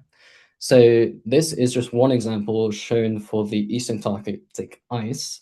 So this plot is showing on the x-axis the global mean temperature of the simulation. And then the y-axis is showing the shelf ocean temperature that's relevant for the East Antarctic ice sheet. So in SSP-245, you have an increase in your global mean temperature, and that in turn slowly increases the shelf ocean temperature that's relevant for the Antarctic ice sheet. If you do some global SAI, you can bring your global temperature back down to different levels, which is what these simulations have done. Bring it back down to 0.5, 1, and 1.5 above pre-industrial. And that reduces the shelf ocean temperature, which would then reduce the risk of Antarctic ice loss. However, if you do a particular polar strategy where you inject aerosols at 60 north and 60 south, because that has an effect on the surface winds in high latitudes, which in turn has an effect on the ocean circulation, that actually is not as effective at reducing the shelf ocean temperature, because you have a knock-on effect on, again, the surface wind stress of the ocean, which then in turn affects the ocean upwind. And actually, this polar strategy brings the shelf ocean temperature above the low end estimate for the tipping point of the subglacial basins in the East Antarctic ice sheet. It's still worth noting that it's below what you would get without SAI for that period. But still, it shows that some strategies might not be optimal depending on what part of your system you're looking at. Okay, so that's it for SAI. I'll now move on to marine cloud brightening. So this plot is showing for 3 different models, which are the 3 different columns, the net effect of MCB if you do it in one given region, which are these red boxes. As you can see, there's a quite good consistency in the pattern of temperature change you get for given pattern. As you can see, the similarity between the different different columns.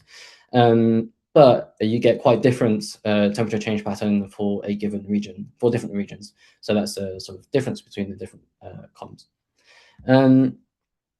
And for the Southeast Pacific, if you just do MCB in that area, you trigger, as Haruki showed, these strong La Nina-like response, and that even causes some warming in some areas. So that, I guess, could be seen as an injudicious strategy. And if you do MCB in the Southeast Atlantic, you get some warming and drying of the Amazon, and that's quite consistent across models. So again, that might be seen as an injudicious scenario. So Haruki covered this, but briefly, again, tropical MCB triggers these large-scale teleconnections, which so this is again showing the net effect of doing MCB in these regions, and so that you can see that it actually causes some warming in some areas and also some large precipitation shifts.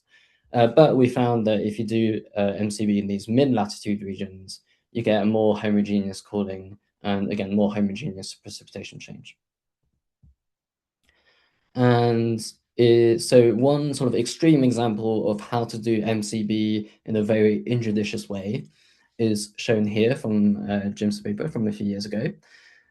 So these maps are showing the change in end-of-century sea level relative to present day. So again, this is not the net effect of MCB. So relative to present day in different climate scenarios. The top left is showing SSP 585, so that's emitting lots and lots of greenhouse gases. The top right is SSP 245, which is seen as the sort of moderate greenhouse gas scenario.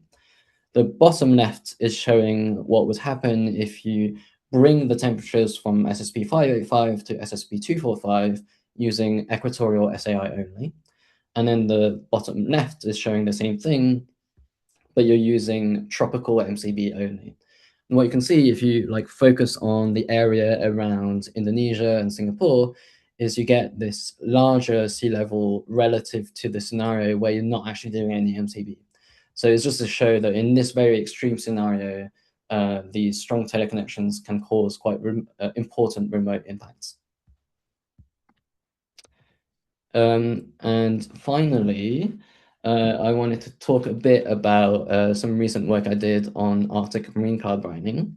So in this case, we emit sea salt aerosols in the Arctic region where there's no land or sea ice. As Haruki talked about, you get quite a large variation between models in the amounts that you have to inject, as is the case with other regions because of these microphysical uncertainties. But broadly speaking, the temperature and precipitation impacts stay relatively local. So the top plot is showing the net effect of doing Arctic MCB. So you get cooling, but it's relatively restrained to the Arctic area. The bottom plot is showing not the net effect, but the effect relative to the baseline on precipitation. So you can see the uncertainty across models of just the precipitation change under SSP 245. And you can see the Arctic MCB, which is the blue, reduces precipitation in the Arctic region and brings it closer to the sort of reference period and has very little impact elsewhere. Finally, you can see in the two models where you get a decline in the Atlantic meridional overtone circulation, the blue lines here show that the AMOC is somewhat stabilized in the models where you get a decline. One of the models we use doesn't have a decline and has a very low AMOC, and you don't see any effect there. But I guess even though the sort of temperature and precipitation impacts stay relatively local, because of the reduction in the decline of the AMOC, that would have global consequences. So to conclude, and I realize my talk is a bit shorter than the others, SRM could be seen as a way to reduce climate impacts while we reduce emissions and scale up CDR, though I understand this framing is contentious. A lot of the modeling currently assumes a stable deployment of SRM. This is useful for process understanding and can be used to develop emulators, which in turn help us to model the impacts of both multi-actor deployment as well as potentially termination shock. There are many ways, as I've shown, to deploy SRM injudiciously. So for example, if you do SAI in one hemisphere only, or if you do MCB in the Southeast Atlantic only, you would disrupt local precipitation patterns. And as the Antarctic ice shelf example shows, even hemispherically symmetric deployment, which avoids the issues from the one hemisphere and equatorial injection, could lead to potentially negative outcomes in terms of Antarctic ice. In terms of MCB, mid-latitude MCB has more homogeneous temperature and precipitation response relative to tropical MCB, which actually leads to net warming effect in some regions. And finally, Arctic MCB has a mostly local temperature and precipitation response, though it could reduce the decline of the AMOC, which would have global consequences. So that's it. Any questions?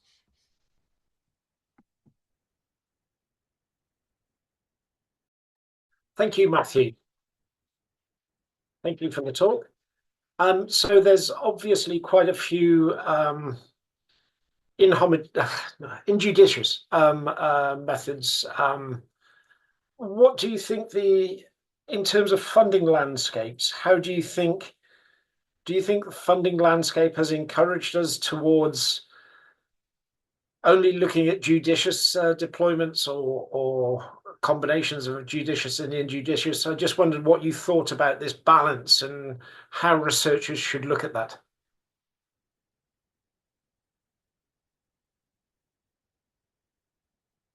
Sorry, Matthew, you're on mute. Sorry, I put myself on mute. I think the researchers so far have focused on both, like ways in which you could do it sort of injudiciously and the dangers that poses, and also the ways in which you could avoid these negative side effects.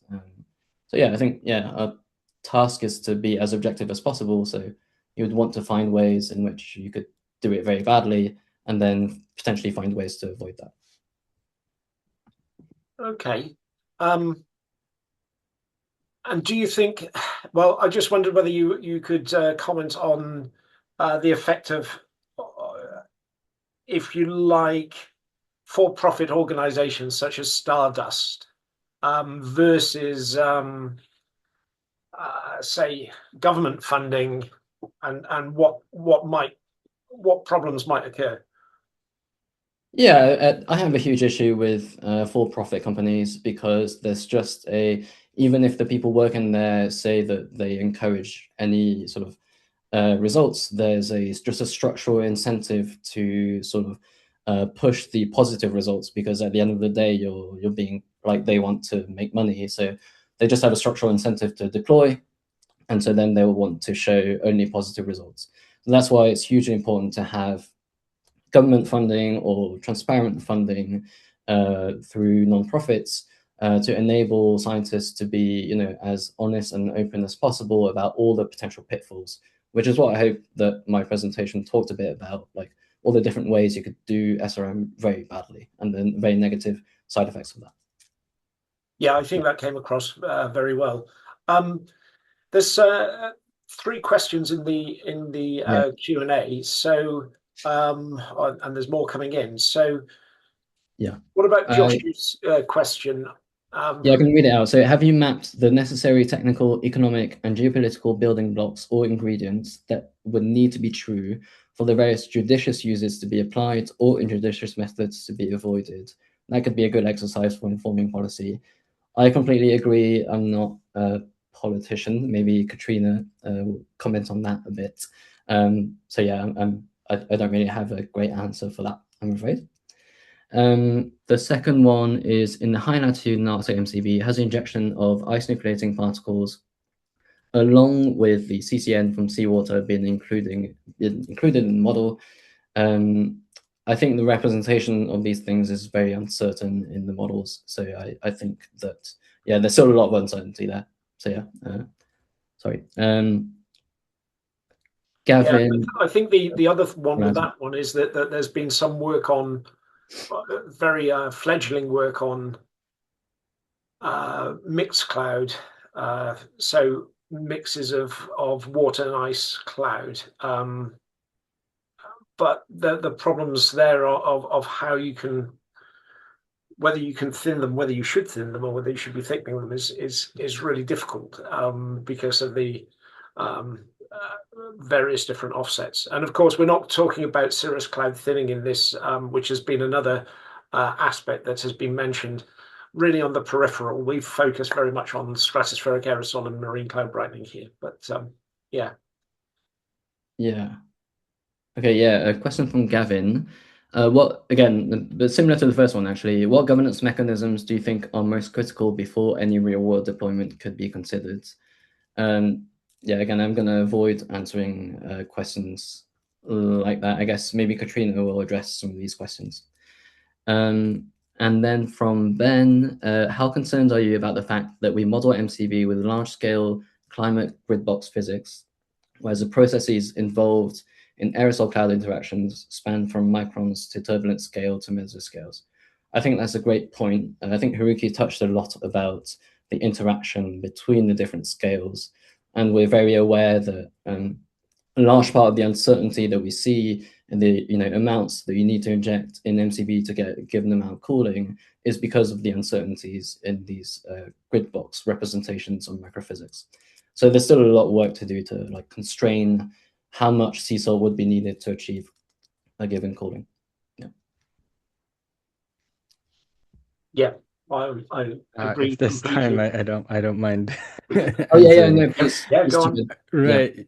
Yeah, so I think one thing to note is that the uncertainties related to subgrid scale aerosol cloud interactions are very large, but there's also a separate set of model differences that appear to be smaller, at least, that are related to how the climate will respond when we put MCB in a given location. And so what we find in the G6 simulations as well as in previous work is that when we emit the sea salt in a way that produces the same amount of radiative forcing in a given region, the climate response across models, even though their aerosol cloud interactions can be quite uncertain, we see a lot of consistent features in the climate response. So yeah, you can see that in I guess for example, in the middle row here, comparing across the three models. So we're getting similar amounts of cooling and the similar La Nina-like pattern across all of those across the three models. And so I think to some extent we can talk about there's these large uncertainties in the aerosol cloud interactions, but also perhaps there's not in these aerosol cloud interactions we're talking about an order of magnitude or more, but the uncertainties in terms of the climate response, which is really what we're thinking about when we're talking about injudicious deployment cases, that seems to be a place where the models tend to agree better. Yeah, I agree. I mean, I was quite surprised when we did the simulations that all the teleconnections seem to be well represented, I think, in terms of the ocean and atmospheric teleconnections. So, the fact that the rows agree in terms of the spatial distribution, but the columns are obviously different where you apply things is very interesting. And certainly we need some further understanding of that. But it's encouraging that all the models, for example, if you cool the Southeast Atlantic, tend to lead to cooling of the Amazon and drying of the Amazon. It does give you some confidence in the impacts. So yeah, there's a few more talks that have come in, a few more questions.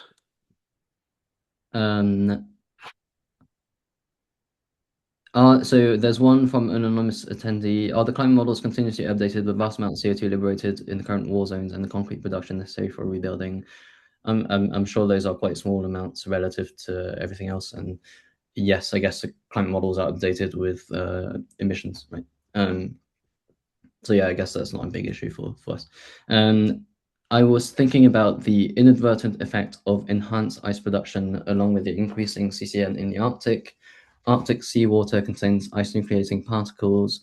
So if seawater is the source of aerosol ice production, if seawater is a source of aerosol ice production may increase in these Arctic mist phase clouds and will likely have the opposite effect on albedo and liquid water path to increasing CCN. Okay, yeah, I'm unsure how to answer that question. I would just say, yeah, the mixed phase clouds in the Arctic are very uncertain, and that would require more work. I would also actually just point out that there's one study using large eddy simulations of MCB in the Arctic that showed some potential in both increasing the albedo of the clouds and increasing the lifetime of the clouds in the Arctic using sort of high resolution large eddy simulations. Haruki? Yeah, I can perhaps take a stab at answering this, which is that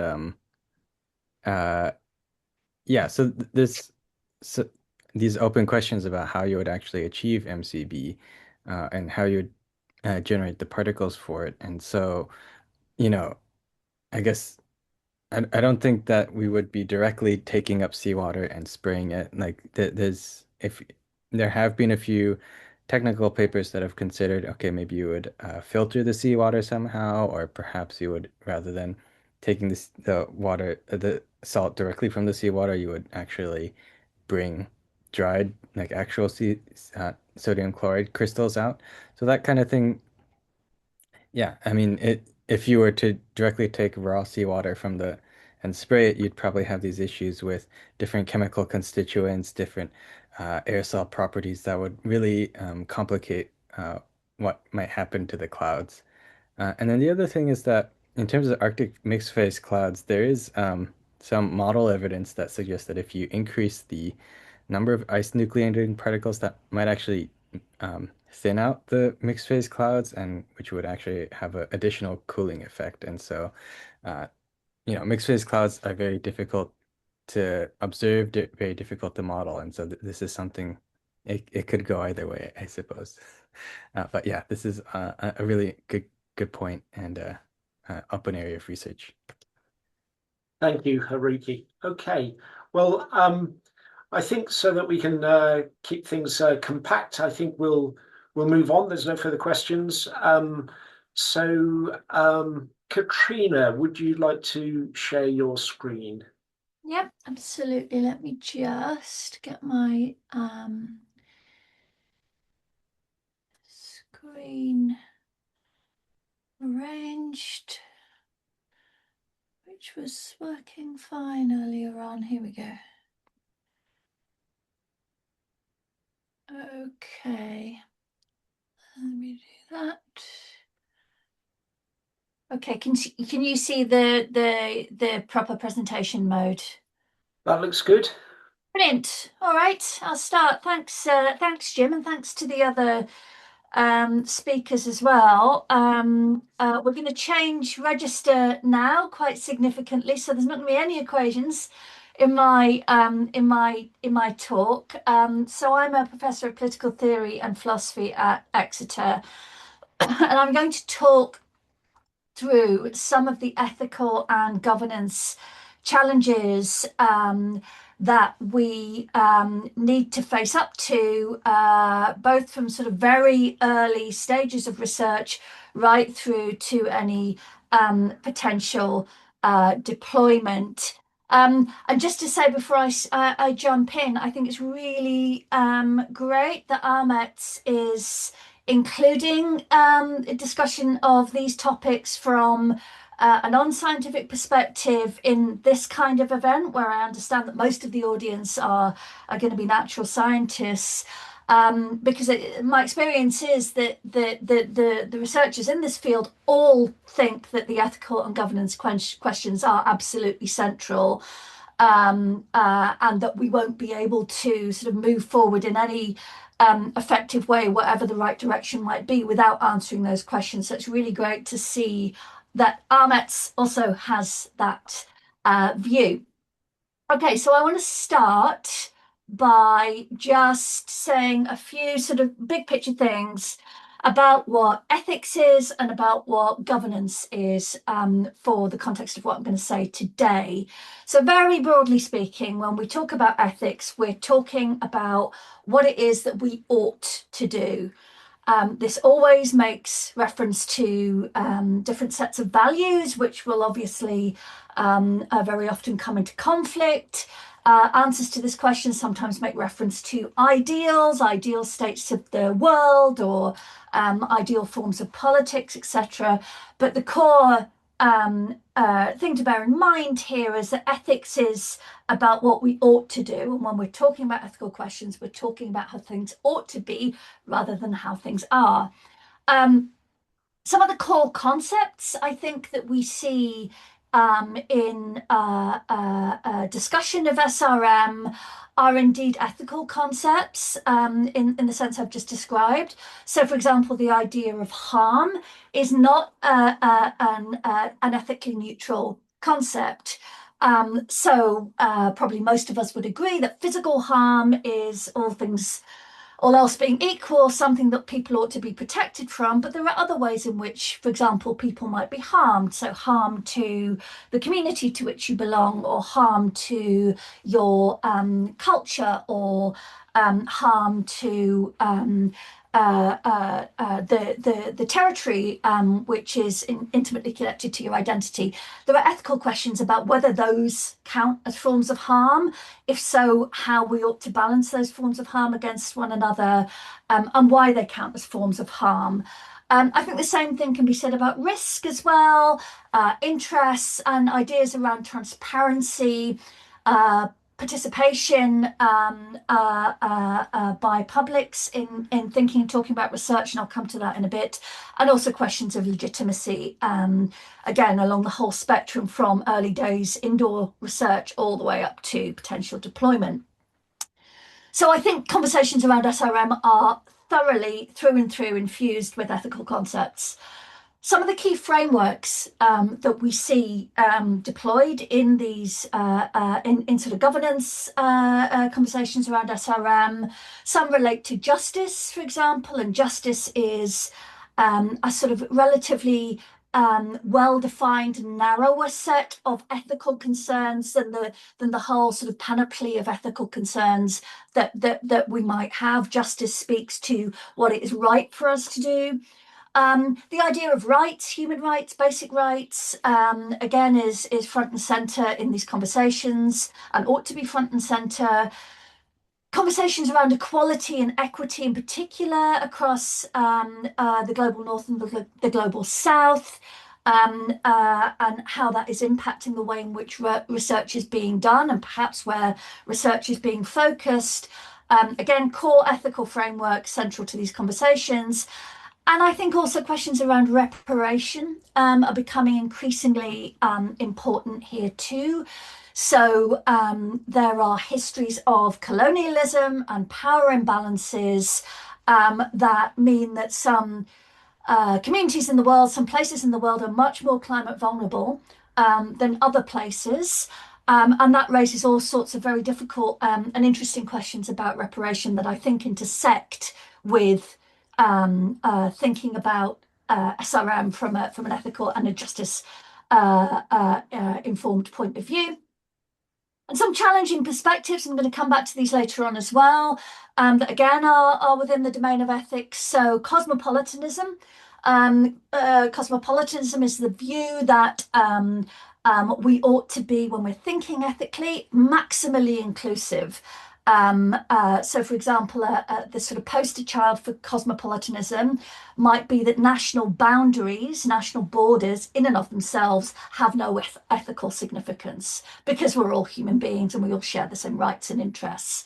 Intergenerational justice and ethics, so thinking about what we owe to people in the future, including beyond our own children and grandchildren, so potentially into the very far future.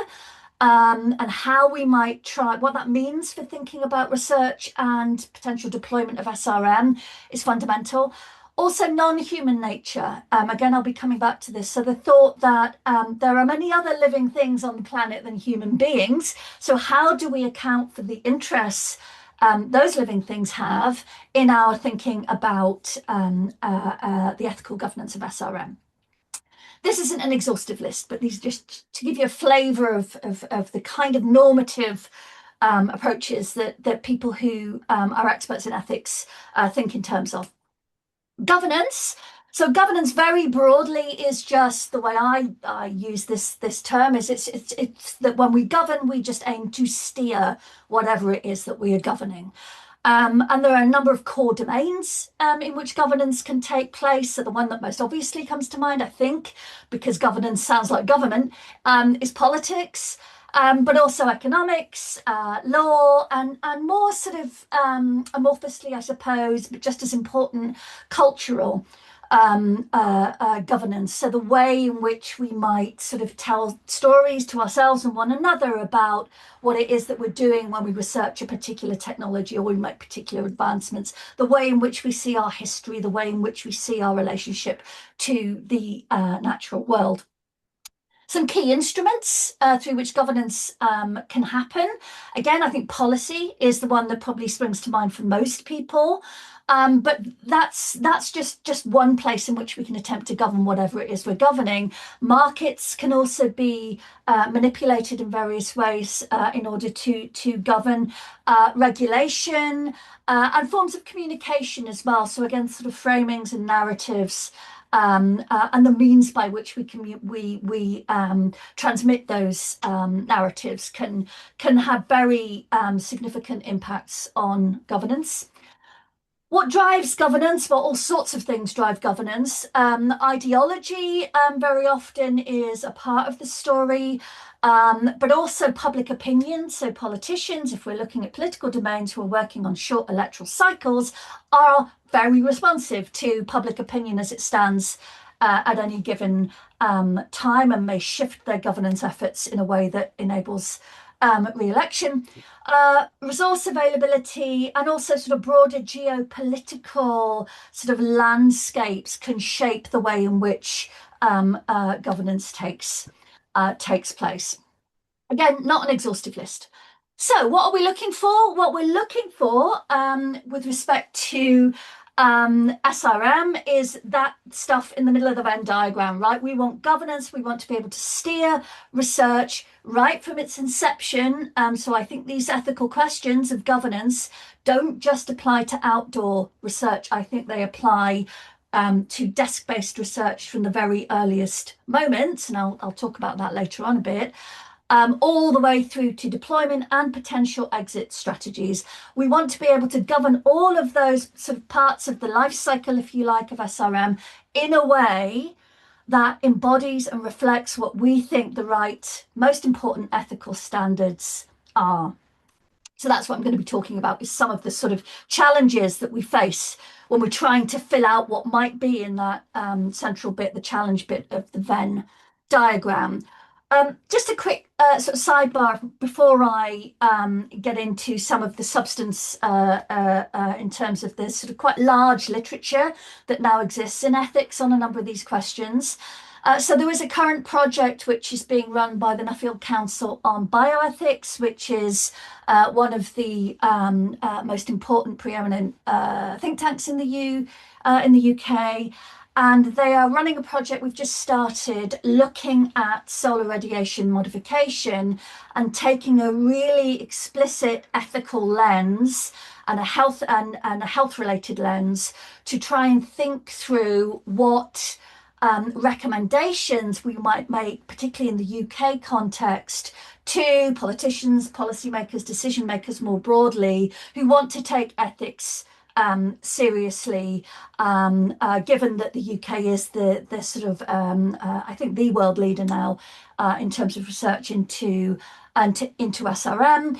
So the work is being done by the Nuffield Council on Bioethics. It's being overseen by a working group which I'm chairing. We're going to be, as I said, taking seriously ethical questions, in particular related to health, related to future people, and related to what we owe to non-human nature. We are delivering a rapid ethics review, which is in train right now, and will be published later on in the spring. At the end of the project, early 27, we'll produce a final report, which includes a number of recommendations, and there'll be additional outputs as we move through the process. So if you Google Nuffield Council on Bioethics, you can find the project there. There's an email address here at the bottom, which you can use to contact people at the council who are running this project. So watch this space. Okay, let's get on to some of the pros of ethical pros of SRM, research and development, and potentially eventual deployment. So I think the first one I call the buying time argument, and I think we've seen, so Simona was talking about this, I think everybody mentioned this actually, as a sort of core driver of and rationale for doing research in this field. And the thought here is that SRM could enable us to shave the peak of temperature rises and thereby delay many of the worst impacts of heating that we might otherwise see. The thought being that that then buys us additional time to get our acts together on emissions reductions, which, let's face it, we have not been doing, and scale up the carbon dioxide removal that we know we're going to need, in addition to getting our act together on mitigation. So to my mind, I think that's probably the most powerful argument for accelerating research. Second argument, again, which I think speaks to many people in their hearts, is makes use of an emergency framing. So the thought here is that, look, we're in a climate emergency. When you really have sight of the reality of rising emissions impacts and projections into the future, I think it's very hard to deny that we are in fact in an emergency situation. And the thought here is, well, look, desperate times, such as the times we're in, call for desperate measures. Yes, SRM would not be our first choice, is not a desirable thing, that, in a perfect world, we would never be considering this, we would never be researching into it, but we are so far from a perfect world that we have no choice, right? We need to engage in this kind of research. And I feel the pull of that argument. I think many people do as well, simply because it's a sort of cri de coeur, right? We really are in trouble here in terms of the climate crisis. Next argument you used to hear a lot more of, and it's sort of gone a bit quiet in recent years, which I think is quite a good thing. So people used to claim that, oh, look, actually doing SRM, doing a deployment would be cheap relative to aggressive mitigation. I push back at that argument for two reasons. One, I don't think anybody knows what the cost of a deployment would be. There are so many different ways in which we could deploy, as we've been seeing today. So I just wouldn't believe anybody who's willing to put a kind of a dollar sign to that claim. And secondly, I think it's quite a dangerous claim, actually, insofar as it opens the door to worries about how SRM research and deployment could disincentivize emissions reductions. And I'll come back to that in a minute. Oh, sorry, something happened there. Okay. Another argument, interesting argument here, makes a direct appeal to global justice. So this is a really explicitly ethical argument for SRM. And the thought here is that we might be able to do deployment in such a way that it has regional variations. So we can turn up the thermostat in some parts of the world and we can turn it down in other parts of the world. And that if we could do that, then we would have at our disposal a tool which we could use to protect the world's poorest people, the world's most climate vulnerable people, from the impacts of heating, and to enable them to adapt. So I think this argument intersects in interesting ways with the argument from reparation that I mentioned a few minutes ago as well. You might supplement that argument by saying, and those who are most responsible for the climate mess we're in are those who ought to be enabling this kind of SRM that could be in the service of global justice to be deployable. Next argument in favour. So a sort of plan B framing. So the thought here is that, look, if we should fail to mitigate aggressively, we really need an insurance policy, and SRM is such an insurance policy. And you might supplement and develop this argument by saying it's the only insurance policy actually at this moment in time that we have. If we don't do that, if we don't do this, and should we fail to mitigate aggressively, actually we are failing to mitigate aggressively. I think that's very clear. Then we're on a path to a hellish future. So the rational thing to do, indeed the ethical thing to do, is to adopt this, do the research as a plan B. And then a kind of extension of this argument, which I think is more explicitly ethical, this has been dubbed the Arm the Future argument by Stephen Gardner, who is one of the leading ethical thinkers around geoengineering. The thought here is that not only do we need an insurance policy for ourselves, but that we owe it to people in the future to equip them with tools, i.e. a deployable and safe technology that they might need in order to take action in the future should we fail to aggressively mitigate. So the appeal here is to intergenerational ethics and intergenerational duties. We owe it to those who will come after us to give them this technology, and then it's up to them, right, whether they use it or not, given the circumstances that they are in. Again, not an exhaustive list. I think there are lots of powerful arguments for research into SRM and potentially moving forward into deployment. There are also very powerful arguments on the other side, right? There are very powerful reasons to be worried about accelerating SRM research, potentially to the point of actually doing a deployment. So I think one of the most persistent worries and most powerful worries is that SRM, even at the very earliest stages of research, even just on some versions of this worry, talking about this as a potentially feasible, viable technology, creates a risk of deterring serious efforts to reduce emissions. So this is a mitigation deterrence worry.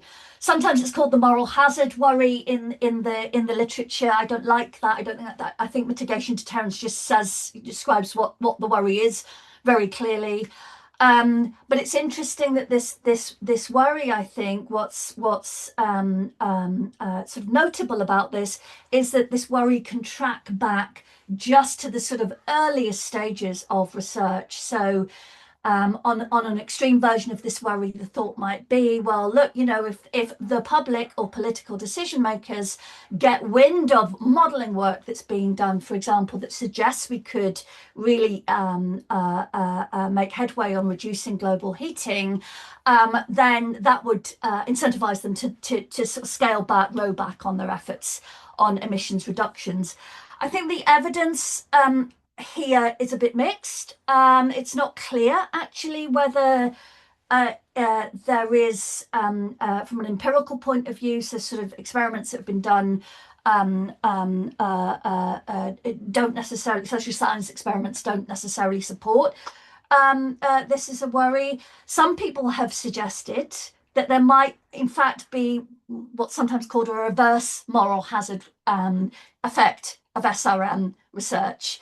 And the thought here is that, well, look, once people find out about what might be our sort of climate, our sort of planetary future, they will be so horrified that they'll double down on their efforts to get their acts together in terms of emissions, okay? And I think, like I said, the evidence is mixed here. Next argument, playing God. I think this one occurs to a lot of people when they first come across SRM. And the appeal here is to a sort of the dangerousness of hubris, this sort of deliberate interference with planetary scale systems.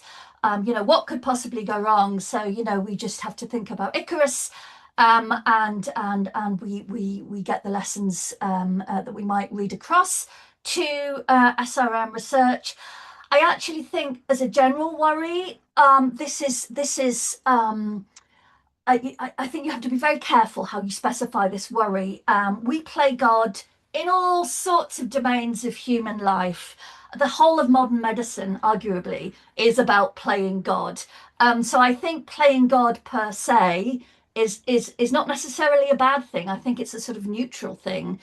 I think it all depends on the sort of specification of what the hubris relates to. And one of the things that I worry about is, and I think Simona mentioned this earlier on, impacts on biodiversity. So I think there's a real sort of almost a black hole in our sort of knowledge about what the impacts on biodiversity, given that we are at the beginning of the sixth mass extinction. We're in a massive biodiversity global collapse. And yet we really know very, very little about what the impacts of SRM might be on biodiversity. And that's a problem for conservationists as well, because they very often are not aware of SRM as a field of research and the possibility of a sort of geoengineered future, and are looking into conservation efforts, often very costly conservation efforts, without factoring any of that knowledge in. So I think there's a real problem of communication between people who research SRM and conservation biologists. Another ethical con, I think this is a big worry, is one of global domination. So if you think about a country, or perhaps a small group of countries in control of this, of a deployment, they would have their hands on the global thermostat. And that's an unprecedented form of power. I mean, the closest we've had to that, I suppose, is nuclear weapons. But this would be quite different in character to that, and could really kind of accelerate unjust forms of exploitation and forms of inequality across the global north and the global south, with one country or small group of countries essentially holding the world to ransom potentially. Corporate profit, I think we should really worry about this. Partly for the reasons that Matthew was saying in his talk, but also I think that there is a real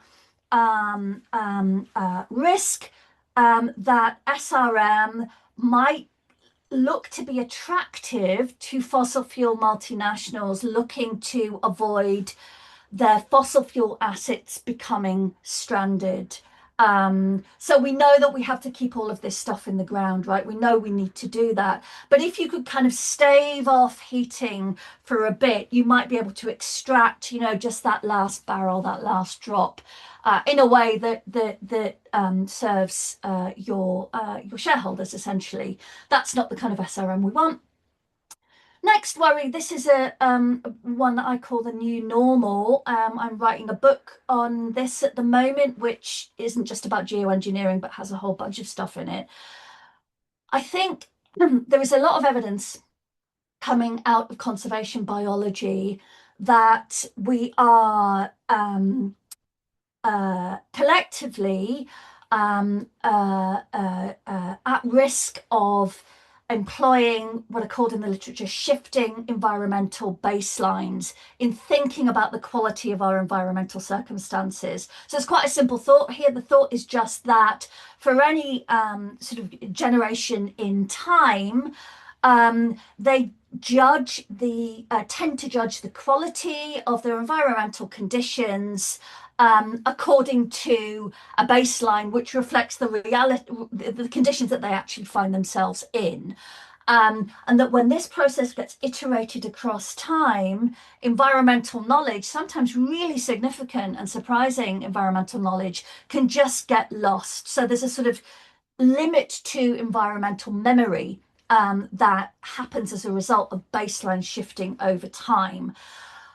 This is a worry, I think, for geoengineering, for SRM, because it might mean that an initially what would be a temporary deployment with all sorts of environmental impacts could, over time, and we're talking about timescales that on some scenarios are actually, more than a century long, that environmental baselines could shift in such a way that that temporary deployment might become permanent. Okay, so I think that we need to pay attention in thinking about the governance of SRM. We need to pay attention to this phenomenon, which is, there's lots and lots of evidence coming out of conservation biology to support this as a reality of the way in which we think about our natural world. Termination shock, so we've talked about that a little bit, so I don't need to sort of go over what that is. I think from an ethical point of view, sometimes a deployable technology or even a deployment of SRM is justified by reference to as being a precautionary measure against climate catastrophe, so that this is a good way to satisfy an ethical requirement that we take precautions against future catastrophe, which might be coming our way. I think there's a problem with that argument, which is that whenever we take a precaution against a bad thing that might be coming our way in the future, that precaution we take must not itself also create a bad thing that requires precautions. So I think the termination shock and the possibility of termination shock, so that as a result of a sort of abrupt interruption of a deployment, needs to be front and center. Thinking about how we might minimize that risk or avoid it altogether needs to be front and center for anybody who thinks that SRM is a good precaution against climate catastrophe, because if it permanently carries the risk of a termination shock and we haven't addressed that with governance, then it can't stand as a precaution. That's not how the precautionary principle works. Okay, how am I doing for time? Oh God, how much longer have I got, Jim?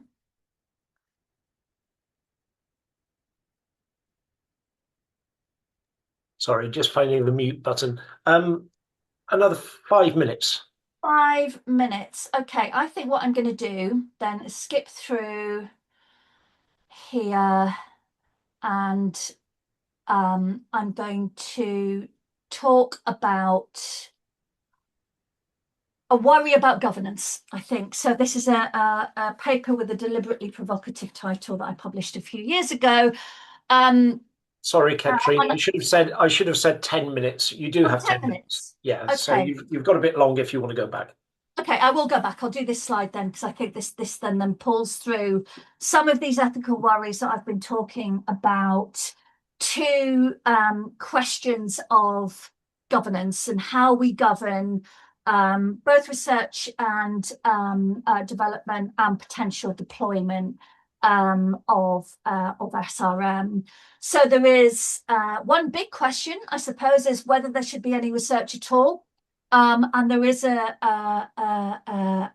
sort of quite well established now group that has created something called the non-use agreement, which is makes the argument for a moratorium on research. I think that's a question of governance and an open question. I think questions around political legitimacy, both of indoor research and outdoor research, need to be secured. And I think those questions of political legitimacy are really intimately related to stakeholder deliberation and the engagement of communities who live in the places at which, in particular, outdoor research might be happening. And we've seen some major outdoor experiments, planned experiments, go really wrong because they didn't get this stakeholder deliberation, this public engagement right. So I think a lot for the future of SRM research, an awful lot hangs on getting this right, and taking it seriously and bringing in expertise when it's needed. Because there are people who are experts on stakeholder deliberation and how you do this well and when you do it meaningfully. For example, when you do it in a way, what makes that kind of deliberation deliver on transparency and accountability of research programs. I think there were questions about, we talked about this a little bit, about the role of private funding. So we've got Stardust, and I think Matthew described some of the worries that we should have about that kind of funding. I think we can look more broadly than this and worry about fossil fuel money in research, given the temptation, I think, fossil fuel companies who have not covered themselves in glory in the climate crisis, the standing temptation there is for them to avoid their fossil fuel assets being stranded, and how SRM could become part of that picture for them. I think we should worry about locking in too quickly to particular forms of SRM or SRM per se, and I think that's a governance question. It's how we govern research. And I've talked a little bit about biodiversity as well. In terms of deployment, everybody says keep mitigation first. This is not a substitute for mitigation. How do we do that? How do we do that in terms of governing any potential deployment, right? I mean, how can we secure the commitment of, in a best case scenario, under a multilateral agreement, states to actually ramp up their mitigation, their emissions reductions ambitions, while under a deployment, given that they're not ramping them up under the Paris Agreement as it stands. Do we need governance before deployment? Most people think that we do. But what would that actually look like? And should we be thinking of sort of oven-ready forms of governance that we have in place, or can we sort of bootstrap our governance efforts over time as we move along? I talked a bit earlier on about domination and weaponization and termination shock. Last really important point, I think, is that we need, and this is not given enough attention, we need to think about how any deployment gets wound down. We need to make it possible for people in the future under any deployment scenario to be able to stop doing this in a safe way. We say we want to, if this were to ever be deployed, that this would be a temporary deployment only. That means we need to talk about exit strategies seriously. We might not be able to provide governance for them, but we need to keep open the possibility of them being governed and a deployment being governed in that way. Quick final word, Jim, and then I'll stop. In all of this, I think, thinking about these governance questions, we really need to not be utopian and avoid magical thinking and avoid wishful thinking about the scale of the challenge. Timescales on which we'd be looking to extend multilateral, best case scenario, political action in order to govern this stuff safely. This is unprecedented. I don't think we've ever done this in human history. We need to also think in terms of future generations into the far future and avoid what myself and Steve Gardner are calling generational parochialism, so an unjustified kind of interest in promoting the interests of our generation at the expense of those in the far future. We need to avoid speciesism. With respect to human interests, we need to be taking non-human nature seriously in thinking about governance. And we need to be addressing, as I said a few minutes ago, this problem of intergenerational memory and how we can prevent the erosion of intergenerational memory over time in such a way that it could undermine political will for an effective and safely governed exit strategy. Ending on a high note, I think it's a moment of opportunity. I think there's tons of creative work, positive work, which is being done by academics, NGOs, think tanks, trying to answer this call of putting ethics front and centre in the governance of SRM. I'll stop there. Thank you very much. Let me just get myself back on screen. Hold on. Thank you very much, Katrina. Again, some applause from me. any questions? I will just start off with one whilst the Q&A sort of load up. What are your personal opinions? I will give it as a personal opinion on a moratorium on research. When the research provides actually a basis for many of your arguments, like the termination effect, how do you square, or maybe you are not in favour of moratorium on research or indoor research or outdoor research? How do you square those two things up? The fact that the information that we provide actually provides the basis for some of the arguments. Sure, yeah. I mean, my personal view is I'm not in favour of a moratorium on research, and I haven't signed the non-use agreement. I don't think I think we have a moment of opportunity right now particularly in terms of the governance of research. Like I do not think research has run away from the possibility of ethical governance yet.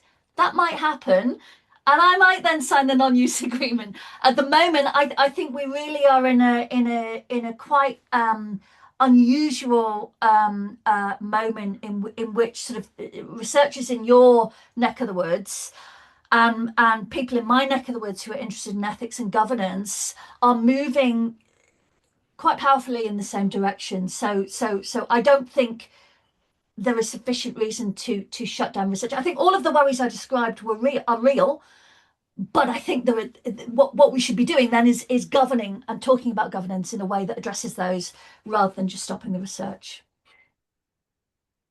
Okay, thanks for that. There's a question in the chat which says, thanks for the talk.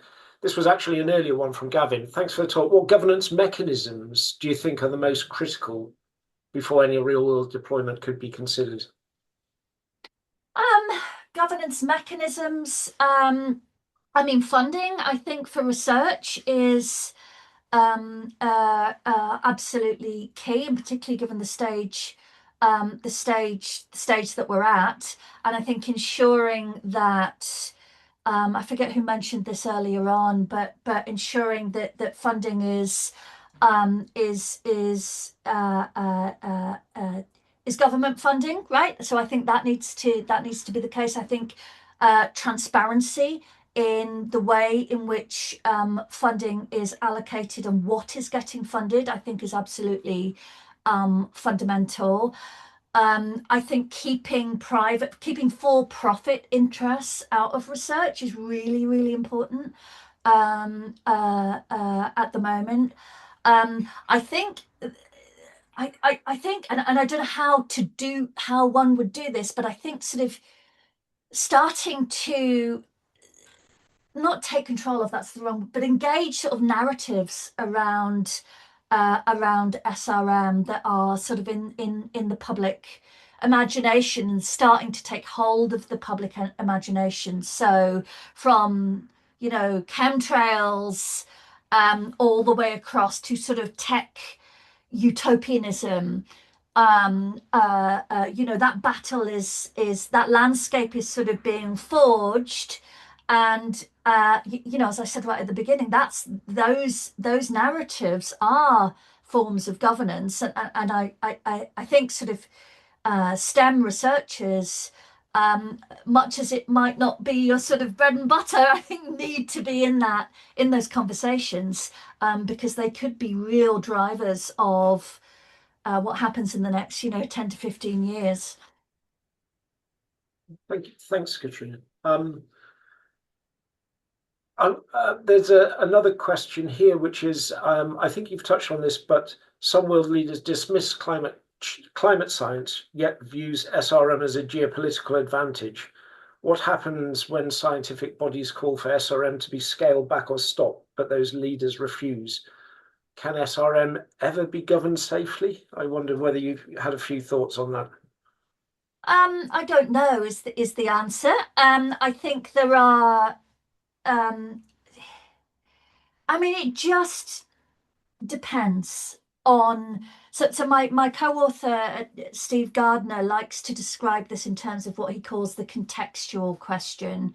So the question is not should we do it or shouldn't we do it? The question is always, well, what is the context in which we might be thinking about doing this? And there are clearly some scenarios in which no right-minded person would think it would be justified to research or deploy SRM. But there are other scenarios, perhaps like the scenario that we're in the real world, in which it really isn't so clear cut, right? And in terms, so I mean, how that speaks to the question of, you know, I think the question was, well, what if you get a political leader who's bent on using this for, I don't know, geopolitical global domination, despite the fact that the scientific community have kind of rowed back and are strongly advising against that? Well, I think then we're in a world of trouble. And how we ought to respond. I mean, we don't ever want to get to that point, right? That's partly the point of governance, effective governance, is that we sort of keep control in as far as we can of the technology as it evolves, in a way that means that we can sort of be involved in any deployment to ensure that it's safe. But in the face of a rogue sort of mad king leader, you know, what can you do? There's none of those around these days, is there? No, I mean, who could we be thinking of? But you know, I mean, I think governance, there are limits to governance. There's only so much that governance is going to do for you, and it's not going to protect you against mad kings. Okay, thank you.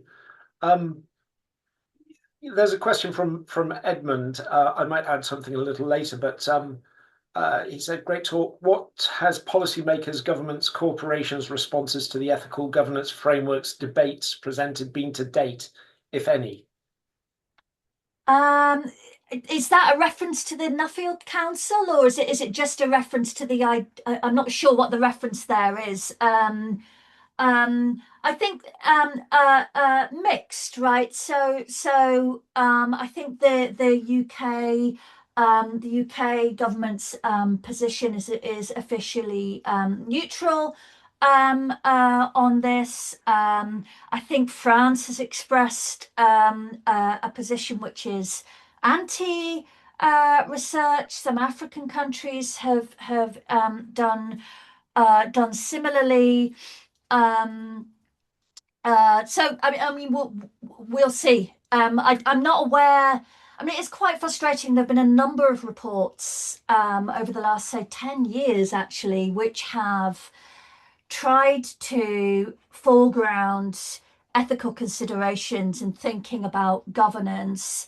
And very few of them have sort of been pulled through and translated into regulation or policy measures. Some of them have pulled through into sort of self-governance by groups of scientific researchers or funding councils, etc. So there's been that kind of impact. So I think, for example, ARIA are taking very seriously ethical considerations in the way that they are governing the research that they're funding. I think NERC are also doing the same.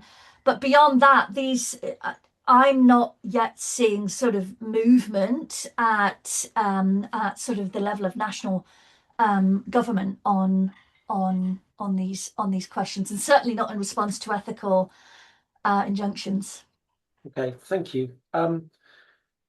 Yeah, I mean, I guess I've been involved with a few sort of public perception behavior debates on this, and generally, so this is in response to Edmund. I mean, it's more the public perception rather than the government's. The public perception has generally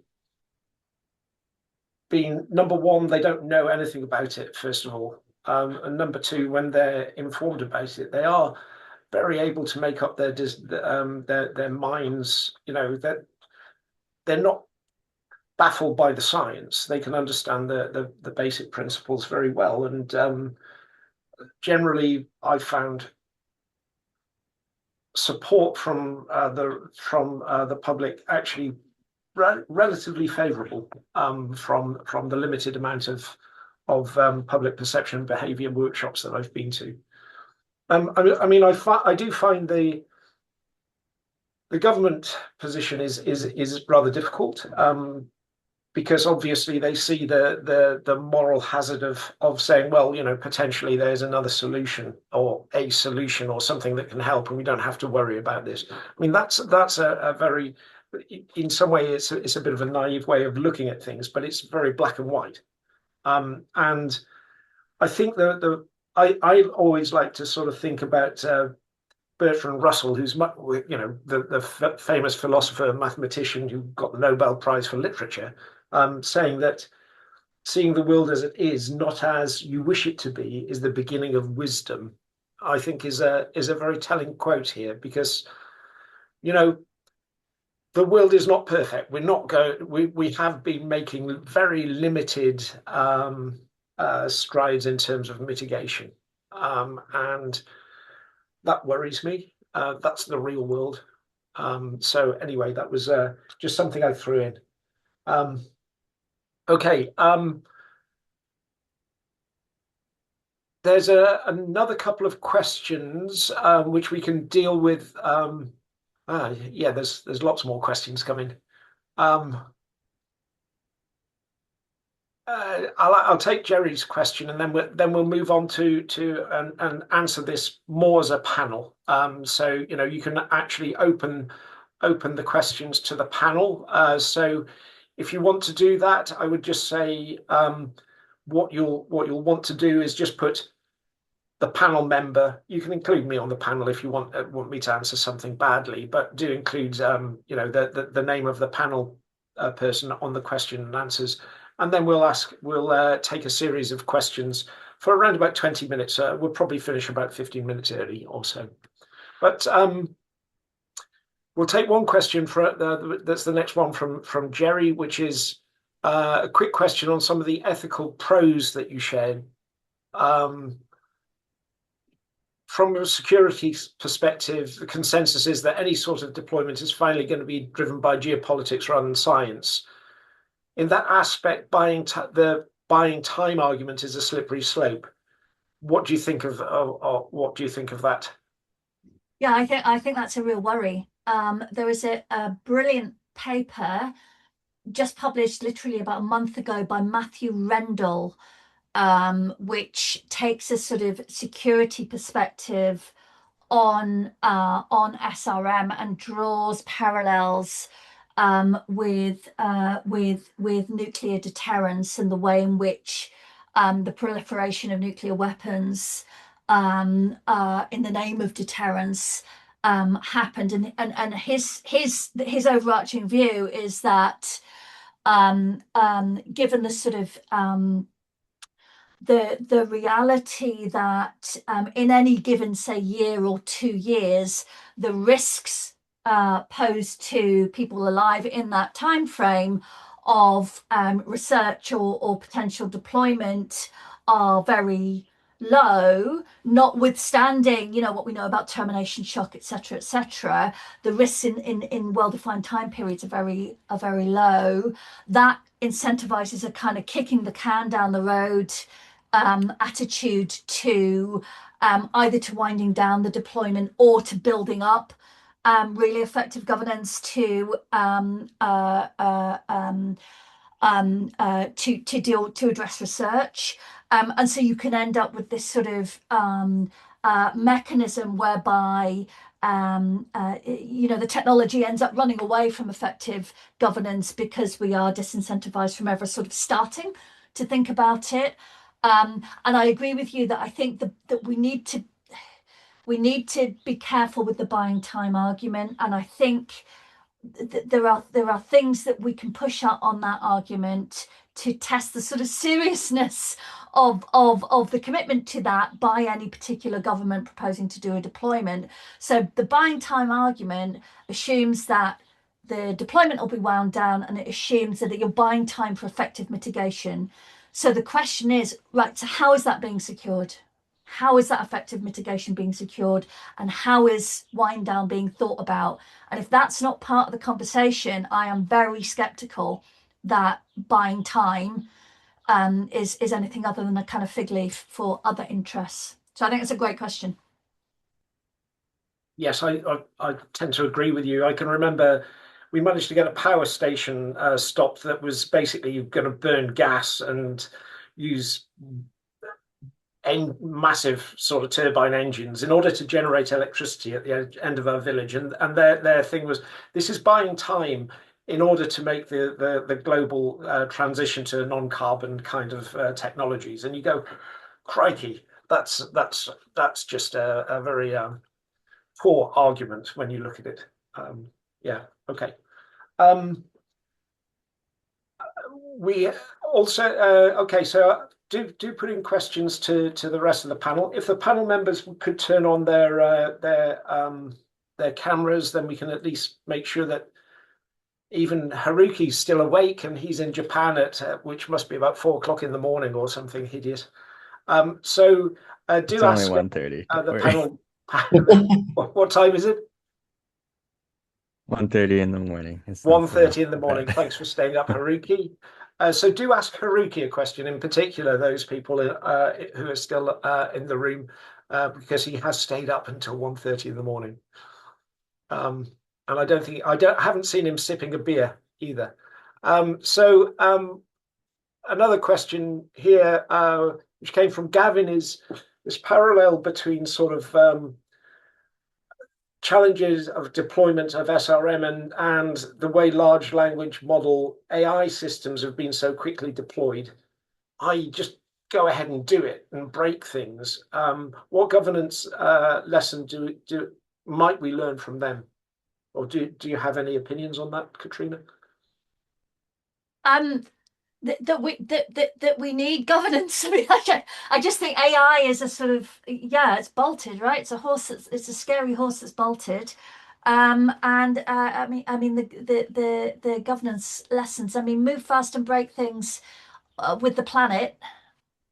Yeah, I mean I think that's a very sort of, yeah, AI, and there are other sort of domains in which we can see that this has happened. So we're not there with SRM yet. That's what I was saying a minute ago. Is I think there's this moment where we might avoid sort of a future in which the AI sort of ungoverned runaway train is sort of aped by SRM. So yeah, we need to try hard. I mean, the AI sort of move fast and break things style has ruined a number, a lot of people's lives. You're thinking of teenagers who get drawn into all sorts of inappropriate use of AI. So I think it's a good point to make. How do we learn from that? We could be breaking not just individual people's lives, but we could be breaking the whole of the Earth system. And also, just I mean, even if you're just self-interested and you want to get an experiment off the ground, there have been elements of the move fast and break things sort of attitude in some past experiments which weren't, or attempted experiments which were not done in a way that took proper account of things that matter, because they were perhaps moving too fast and breaking some things, and those experiments didn't get off the ground. So there are lessons to be learned there, even if what you care about is I just want to get on and do my experiments. Okay. Question from Ben.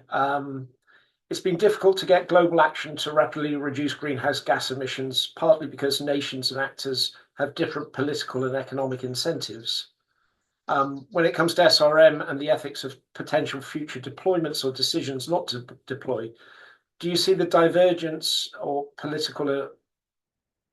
of political and economic incentives as being similar or even more challenging? Is that for me, or shall I don't want to... I think that one's for you as well, everything. Katrina. So I mean, yes, I think is speaking to what you were saying, Jim, about Bertrand Russell, and we have to look at the world we're in. you know, the evidence isn't sort of points in quite a bleak direction in terms of those diverging political and economic incentives. But from an ethical point of view, you know, the reality is that what we face is the sort of, you know, survival of our home, the preservation of an earth that we can all live on, right? So, you know, we have to be able to find ways in which we do sort of square those circles of diverging political and economic incentives. I think that's exactly the landscape of governance. I mean, this isn't easy. You know, this is incredibly difficult, and with SRM, it's going to be incredibly difficult. But I mean, there's no silver bullet here. I think it's going to be a piecemeal, but I think changing the frameworks a bit in terms of looking forward, being future oriented. I think the fact that we have many short-termist political institutions is a big problem and a big part of the reason why we're in a climate crisis. And having a different attitude towards non-human nature and building that, folding that into our governance, those two things have to change if we're not to just keep sort of ramping up ecological collapse. Okay, thanks, Katrina. Simona, you've got your hand up from the panel. Yeah, I thought to also address this question. There's often the question, especially for SRM, how to set the global thermostat, if we could. And as we have seen, for example, or I have shown regarding crops, some nations may like it warmer, other nations require it cooler.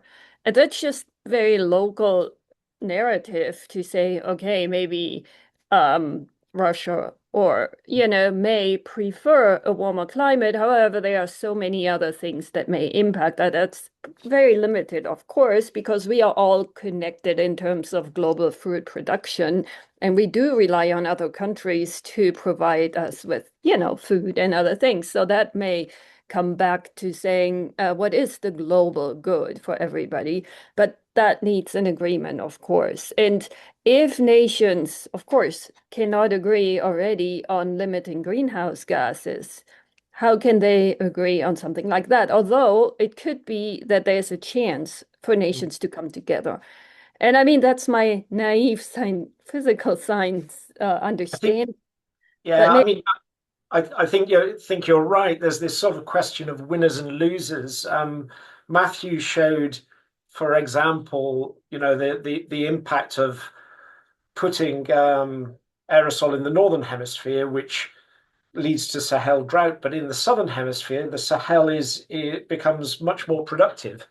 However, more of our studies say that would increase North Atlantic hurricane frequency that will hit the east coast of the US. You know, we couldn't cover everything here, but those kind of things and winners and losers are incredibly difficult to balance up. So I would agree with you, Simona, on that, and Katrina. Yeah. Yeah, and maybe just to follow that through is really the risk analysis of what the future brings without SAI and what the future brings with SAI. And that's where I think one way for scientists is to really think through an assessment report that can inform policymakers in this regard. And just one last comment, I think that research, assessment reports, but also what we have seen already now, what Matthew showed, it can prevent things from potentially can prevent actors from doing things that are extremely bad. Even if they are single actors that do not care much about other nations and want to think about their own nation, if they are aware of that things can go really bad for other nations, they may be aware of or maybe consider things more carefully. But that also does raise the idea of weaponization as well, because some people might want to, you know, for example, if you said, oh, well, actually, Boko Haram or whatever it's called in you know, we don't want, we want to damage, for example, a particular country. These teleconnections seem to be one way of potentially doing that. And we have to be very careful and mindful of that the science that we do although we might be look at it in a particular, balanced way, not everyone does. And you can see how things are working at the moment in the geopolitical situation. It's very imbalanced. Do we have any more questions for the panel? We do. Okay, thank you, Gavin, for asking a question. The question to the panel is, have any studies modeled the combined effects of marine cloud brightening and SAI, given their potential interactions through shared climate pathways, such as ozone precipitation and cloud response? Matthew, I'll give you that one, but yeah. Sure, yeah, we actually discussed this last week in Tokyo for GeoMIP. So we are planning some simulations that do this combination. And you're right, like there might be some interesting results about how SAI interacts with the cloud response and so on. So yeah, excited to look into that. There's also Ezra, I think, did one simulation where he did like half SAI, half mid-latitude MCB, and showed some preliminary results from that. But yeah, I guess it's in the pipeline for now. We don't have like full research on it for now. Haruki, did you want to add something to that? The way that we've got researchers here at the University of Exeter looking at that as well, mainly with SAI as a sort of like global temperature reduction, and followed by we seem to need, if you wanted to know residual impacts, you might need some additional Northern Ocean cooling. That seems to be how our climate model simulations are, our climate model simulations are saying. Yeah. But of course, that this is all theoretical model world. Does anyone else want to say anything on that one? Raise your hand if you do. Really, yeah, I think, yeah, I think most of the questions about combining MCB and SAI are still open. There have been a few scattered papers that have considered like the cloud response, whether or not SAI could influence the MCB cloud response. So I believe it. Olivier Boucher did some tests in one of the French models some years ago on the topic, but it hasn't been revisited since. So it's something that I think the field needs to take a closer look at. And Simona? Yeah, I think the reason why it hasn't really been considered so much is that the climate effects or the impacts are so model dependent right now. There are so large uncertainties in outcomes. While previously it wasn't really shown that marine cloud brightening could result into a more even cooling. I mean, so now new research is actually helping to suggest that we could try this. And I think it is a good time to maybe do this in multi-models and to compare the effects together. I mean, there are some probably fundamental effects that we can expect in terms of what SRM does in terms of processes that would affect marine cloud brightening. But on the other hand, again, I would be careful about what we get in terms of impacts because of the large uncertainties at this point. But it will be interesting exercise. There's another question, which is risk versus risk, which I've always quite liked, because the problem is often people will sort of say the risk of or SRM will do this. Our stratospheric aerosol injection will do this, whereas actually it's stratospheric aerosol injection. We've seen through this talk that there's a multitude of different scenarios and there's a multitude of different strategies, and I hope you go away with that message. And all of those will have different impacts. But risk versus risk often focus on the risk of SRM versus the risk of climate change continuing as it is. Have efforts been made to consider SRM versus other radical measures or other alternatives? I'm not quite sure what what more radical things could you look at? Well, actually, I've been looking at nuclear war. Here's a paper. I'll tell you what, that will kill the planet. but it's not to be recommended. I don't quite know if the attendee wants to sort of talk about other radical climate measures, or give us a little bit more idea of what they're thinking about. That would be we're perfectly happy to try and answer that question. Jim, maybe they mean like more faster emission cuts rather than like usually we use SSP 245. Maybe they mean like SSP 1, which would sort of bring the emission down really fast by, I don't know. And so it's like radical in terms of politics because you would have to strand fossil fuel assets and so on. Maybe that's what they mean. Maybe sort of degrowth is what they Degrowth, have yeah. in mind. Yeah. Something.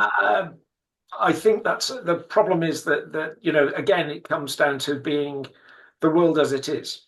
You know, this looking at the world as it really is compared to the world as you would wish it to be, and the world that you SSP 1, that scenario was put in after a request was made for how can we keep basically the IPCC special report on 1.5 degrees.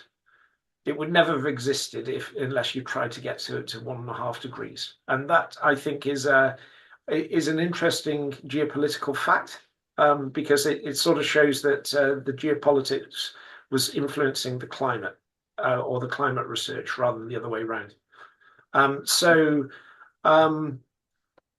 That's just one. I don't know whether Matthew you want to talk about your SSP1 kind of scenarios. Maybe you're more optimistic than me. But... No, I don't have a strong opinion about all that. I'm just saying that you can use the emulator that I talked about and the one in Reflective. If you want to investigate it yourself, you can run the sort of SSP1 and compare it to like SSP 245 with some SRM and so on. So these emulators do enable us to look at a wider spread of potential scenarios. That's all I wanted to say. Can I just quickly chip in? Yes, Katrina. I do think we need to be. So I agree with you, right? We need to start from where the way the world is, but I think we need to be careful about then treating that as a sort of limiting factor with respect to the kind of political, economic, social change that might be possible, right? So you know, the degrowth kind of movement. That's entirely politically possible. Right? It's entirely politically possible that could be the future that we move into, and maybe that's what the questioner had in mind. That we sort of take really what are perceived to be really radical steps to avert the climate crisis. So I just think there's a sort of we have to walk that line between realism about the way the world is and then sort of making that into a self-fulfilling prophecy almost by treating that as a feasibility constraint. Okay. Yeah, is my view. Keep hope alive, that's what I say. Interesting. Yeah, I'm too much of a pessimist for that, but yeah, I you know, every time I turn on the radio I hear things about GDP and growth. And that seems to be the obsession at the moment. So I think the other one, we'll just take one more question, and then we'll wrap up. If you would like more information, do have a look at the SRM and reports that I may be pointed to. But there's plenty of other things that we could suggest. The last question is, are aerosols likely to accumulate in semi-permanent atmospheric areas like garbage accumulates in the Pacific gyres? Fortunately not. I think I'll answer that one. In terms of if you did marine cloud brightening, generally the aerosols have got an atmospheric lifetime of a couple of weeks. So that's why you have to keep on putting aerosols out there in order to maintain the amount in the atmosphere. In the stratosphere, you're up at a couple of years. So, you know, anything that you put at a reasonable altitude in the stratosphere might last for a couple of years. But that will still come out. That's why, you know, when you have a cooling from a volcanic eruption, you get a cooling and then a recovery. So it looks like a sort of exponential afterwards as temperatures recover back to normal, if you like. And that's why you also get the termination effect, because you lose your aerosols within a couple of years, and therefore your temperatures will rebound with a bit of a lag because of the heat content of the ocean. So Simona, you've got your hand up. Yeah, just maybe to add to this is the spatial distribution too. When you inject aerosols in the stratosphere, in the tropics or near tropical region, they will be distributed usually around the globe or within one hemisphere, depending on in what hemisphere you put it. So that's where the lifetime comes from. There will be usually some of it may fall down right in the tropics or the precursor of them, but most of it will be transported towards higher latitudes, mid and high latitudes, and therefore scattered down into more high mid latitude regions. So there is no accumulation because the stratosphere is very stratified. It will accumulate the aerosols longitudinally very equally, and then also throughout the globe usually. And that depends on where you inject. And that's very different than ocean currents that may push it into one certain direction and accumulate. Yeah, and obviously plastic's got a very different lifetime than an aerosol. So, but thank you all for some very, very interesting questions. I would like to thank the panel as well for taking the time to give us such excellent talks, and also for answering questions. Could the panel put their microphones on and give everyone else and the audience a round of applause for their interesting questions? So thank you very much. I hope you enjoyed it. And I hope that you'll consider joining the Royal Meteorological Society. They do run these very interesting events. So thank you very much for attending, everyone, and see you soon. Thank you.